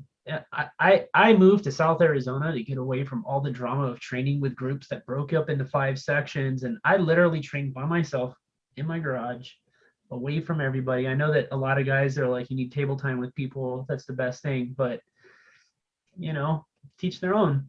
I have to, Carolyn Loomis says, Gary, FYI, Uncle John is top of the card for a lot of people worldwide. Do not diss him. When did I diss my man, Uncle John? I'm a huge fan. I'm dissing him, goddammit. What are you talking about? Why are you always poking at me, Gary? You're always giving me a hard time, Gary. Is she watching the same channel? What are you talking about? I'm a huge fan of Uncle John. Carolyn is very protective of me, I guess. I want him to win all tournaments. That is very weird. Hey, John, isn't there something coming up at the end of September? What's that one thing you're doing at the end of September? What is that again? I think it's called Arm Wars. Arm Wars what? Reality check. Reality check. Oh shoot. Okay, wait. I gotta say, Derek Smith, you're a perfect guy that fits this mold. Okay, you're quoted as saying, "I want to be the best, like beat Travis Pageant one day." You're recommitted to that mission. You now have a YouTube channel. You have a presence. You have a team. You train people. Do you go to events worried that a loss could hurt your resume? Is that a worry? Is that something crossing my mind? Yeah, I'm a man that wears many different hats right now. But in the end, it boils down to what John's been saying. In the end, the final decision is I am a captain. I have to lead by example, and just don't be a pussy and go out there and compete. That's the final. Yeah. That's the final thing. You got to make that decision just to go. So does it cross my mind? Can I win? Yeah. But at the same time, I feel like I'm getting to the level where I don't really give a fuck who's at the tournament. I think I can beat him. It's getting to that point now. So at the same time, as a new puller and as a viewer, Derek, I would still follow you because you've got charisma and a good attitude and you're still a good fucking arm wrestler. And I feel like those are the things that really matter, is just having that attitude of a winner, even if the result wasn't a W. Counterpoint, Derek, if you lose, I am going to unsubscribe immediately. Yeah, see, that's a good point. You get a little this, little that, little comment. I spoke about it earlier, but that's the exact Wayne Withers. He came out to my event. We stacked the rules against him. It was like, but he came out to me, fifth place. He came out a winner. Like I love him more. I love him more that it didn't phase him. And his parting words were, I'd come back. Let's do that again. Like if he had a social media presence, I wouldn't. I mean, maybe somebody's changing rankings or whatever, but Wayne Withers has a YouTube channel, guys, by the way. I loved him more after coming in fifth, to be honest. So if you're out there and you're like picking and choosing and hoping your class is small because then you will do better, it's like, nah, that's weak. Go compete as much as possible. Hey, part of the point system is an incentive to get arm wrestlers to poll at every tournament they can. So when you got a cash prize to win at the end, that kind of gives you that incentive, and you get that title of the best arm wrestler as far as the points go. So that's a huge incentive for guys not to hide out and worried about their rankings. You're going to lose your rankings if you don't show up. Yeah. So, and that is a big part of it. These guys don't show up to tournaments because they are in fear of losing their rankings, because somebody might just show up that they're not sure they can beat. And to me, that's like all the more reason for me to go. It's like, that's why I'm going, is to beat these guys and prove myself. Well, so speaking of showing up in the world championships, Uncle John, Evan, Danielle, Derek, Reza, anybody in your neck of the woods, is that a talked about event where they're going to go besides the IFA or WAF? The IFA one. Wait, where's the WAF Worlds? I haven't even heard about that one. Hang on. So there, quite a few people that will be attending the IFA Worlds. Anybody up in Canada coming down? Yeah, there's several people that have mentioned to me that they're planning to go from the Atlantic Canada area. I would be going as well, but now Arm Wars has come up and that's too close, so I probably will not be there. Arm Wars reality check? Yeah, it's like 2 weeks after. Gotcha. Reality check. So will this be an awesome turnout, Worlds?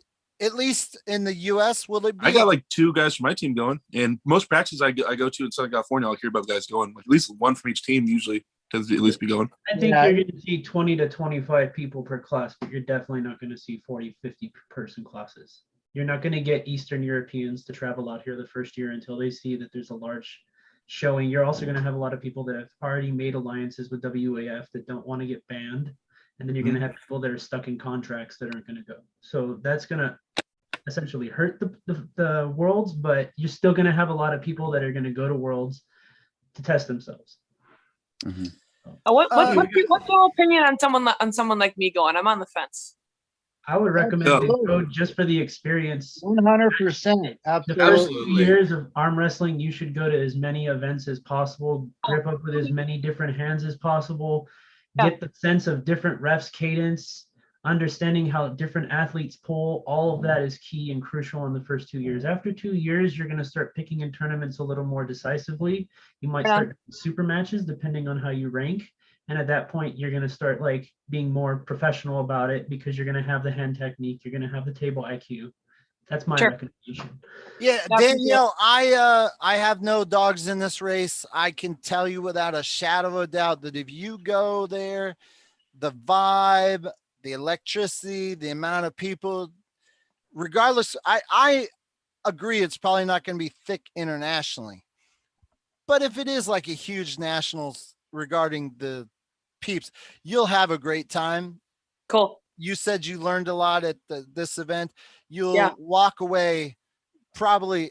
I mean, for me, I always love the after the part, just hanging out with people. Filming arm wrestling all day is a ton of work. So for me, I love the after moments, hanging out with peeps, going to get drinks. And another benefit for you, Danielle, is you started reffing. You enjoy reffing probably. Well, Leonard's gonna host a reffing seminar to get people ref certified. So you might want to go there and get a junior ref cert, and then you can ref other events. You can help Gary, and then he can.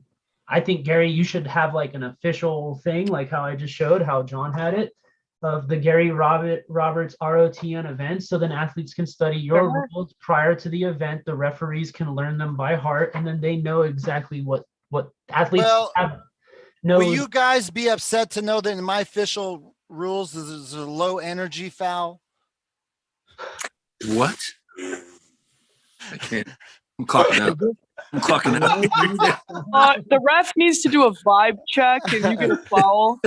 Checking their pulse. Low energy. Low energy. Sorry, low energy. Foul. I have a great question for everyone. If you guys could magically get a gold medal, like say that you were guaranteed to win some tournament, a gold medal, what tournament would you choose? You can pick any tournament in the world. What would you want a gold medal from if you could pick magically? Doesn't matter where you're at right now. If you could just win.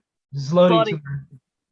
So Zloty and Danielle, you say Zloty. What about John, Scott? What do you guys think? Does whoever gives the most money with their gold medals? No, just a standard tournament right now. Just whatever you get for first. Sure. Whoever has the real gold medal. Yeah. But I don't think any of them have a real gold medal. So what? WAF or because Zloty gives you a cup, right? You get the cup at Zloty, money. And you get money at Zloty, and you get a medal, and that and you get a international certificate. spread, like holy cow. So Zloty. So it's pretty much unanimous that Zloty is the main tournament. Wait, I did not answer that question. Gary would say ROTN. Well, here's the thing. You guys can say I got a big ego, but my goal with ROTN is that one day somebody says that is one of the most difficult titles in the world to win. That's my goal. I don't know if I'll get there. But like 5-10 years, I would love it if somebody said that. So you just got to stay consistent, bro. You got to keep throwing events. You got to be consistent with it. Consistency will get the athletes to your events. But in my day, like one of the greatest things I ever experienced was Ron Bath showing up in Manchester, going for four golds in the Open and the Master, or 2 right, 2 left in the Open and Masters. It was awesome. And I always had mass respect for the WAF gold medal. It was obvious you were the baddest dude on the planet. Too bad they didn't love me enough to like give me stage access every year, but whatever. Hey guys, we got to call it a day. We got a few super chats first. Daniel Urick, $5 says, what's more magical than Uncle John's mustache? Nothing. You are looking younger than Roger Learned, bro. Oh, thank you very much. Yeah. Daniel Urick again says, nothing Derek does counts until he beats Mega Mike. Is that accurate? What's that? Mega Mike? Daniel Urick says, nothing Derek does counts till he putting can a beat filthy. nothing Daniel says counts until it's an actual arm wrestler.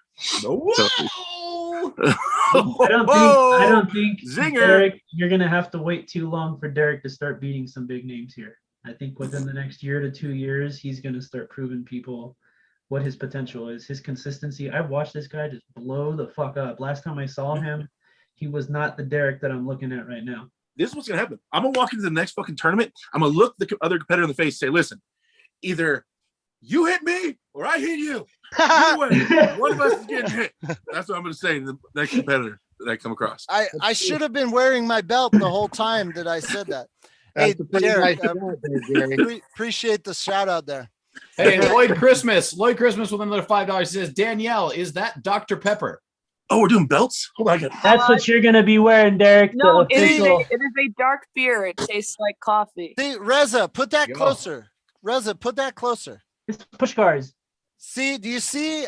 I like if you put your finger over it, do you feel the ridges? And the Dude, this thing's a beast. Look at this thing.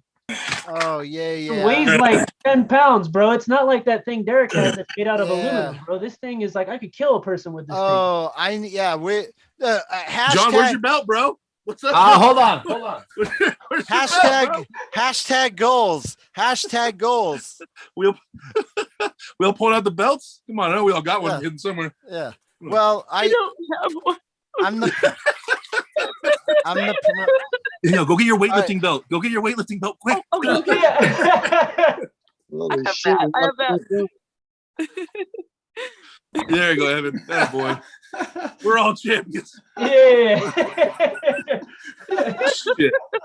Oh god. Yeah, This is what the cool world's metal. come. This is exactly what we're talking about right here. The fact that we all just brandish belts, arm wrestling belts on command is insane. Is literally insane. Oh my goodness. Great. Jeez. I've never felt so badly about my accomplishments. Wait till Scott goes and starts showing off his trophies and shit, then we're all just gonna leave. Yeah, we're all done. 70 Then. years of trophies. Oh fuck. Yeah, I'm out. one event that I think that every athlete should attend is, if they still continue to have it, is the John Brezine Cup. Bob Brown used to give away some awesome trophies. One year I won the overalls and I got John Brezine's Nemroff ID. Oh, and nice. Ooh. That's so that's cool. like some collector shit that I'll remember for the rest of my life, you know? That's really cool. Good time. Oh, good. We lost your host. But Bob used to host that and kind of do all that out of his own like pocket and It was- everything, right? Yeah, it was his own bar. They were Yeah. awesome events. Jordan Still would go, a bunch of Yeah. guys would go to these events, and He still has them. yeah. Yeah, he still has it. I've watched a lot of those videos on ARMTV. Hey. Oh. Oh. Evan, you haven't been talking, bro. What's your opinion on all this? I don't know. I'm just pretty baked. Oh, true high hooker coming in. Wow. Yeah, fuck, why not? We're allowed to, and it's fun, so I do it. Right. 100% legal. That's how I try to sell everyone on arm wrestling. He's like, oh, no, I couldn't do that. I'm like, dude, it's a sport and you can train for the sport legitimately while not sober. Right.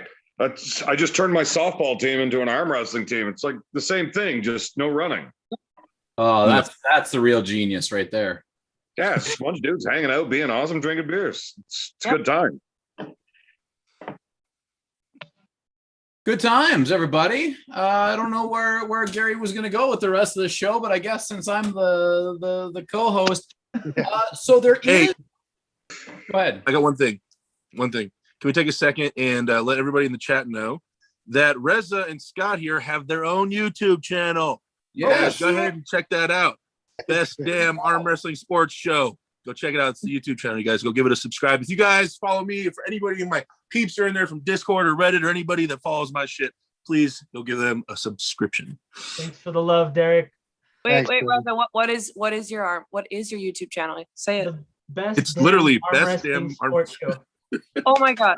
Yeah, I'm doing another channel that's going to be called Arm Wrestling Examination. And actually, Okay. what I'm going to do is I'm going to thoroughly examine all of the rules from every league and elaborate the rules similar to Bob Brown with WAF. But this will give athletes an understanding of a broad spectrum of rules. So when they go to compete in an event, they'll have a good understanding of what they're going to face with the referee. Well, there you go, Gary. Hurry up and draft up your official rules. Oh, there you go. He needs to make the rules. It'll help clarify things for everybody. And then when he goes and hosts events, athletes will know what they're supposed to and not supposed to do. Well, just for the record, when Gary was talking about all this stuff, I would say, Gary, I don't care what your rules are. I just want you to write them down so I know what they are. And he says, I don't know if I want to do that. Damn, you sound like Travis right there. No. I can understand Gary's perspective for this one reason, because the people that abide by these rules and the rules that you held in their hand, they're going to judge whatever he writes on a piece of paper. Oh, 100%. 100%. Yes. So, Oh, there was, you can watch if you watch the live feed, you can see there's a moment before we were talking about the rules. And then I did jump in a little bit because beforehand I was going through everyone and I was like, okay, guys, you guys know about the chip rule? Do you guys know about the power hook? And then look at me. Oh, the buyback chip. And I'd be like, oh, so y'all just checked the boxes and didn't read, huh? And they were like, yeah. I was like, okay. Wait a minute. Gary, could I add something to your rules? Could we do a coin flip so I can start like this instead of starting like this? Because I top roll. I don't want to start in a hook. Actually. Let's flip a coin, and if I win, I want to start like this. Gonna be asleep 100% of the time. Not always. If you're like, Kobe, Yeah, you hold on. I have to review the footage. I have to run some numbers, but I feel like there was very few strap matches, to be honest. How many did we have, Danielle? There weren't many. I think there might have been 4 or 5. Yeah, but in that Oh, position, that's the only awesome. type of slip that's going to occur is a dive down with the palm going towards the pad.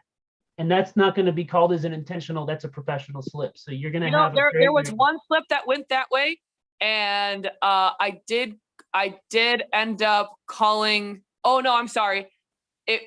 That's wrong. There was one slip that went that way. I did not call it because it did look to me like they were holding on. Still holding with his fingers. Yeah, the one I did call as intentional was just unfortunate the way it was. Is it was a balled fist holding on to thumb slip.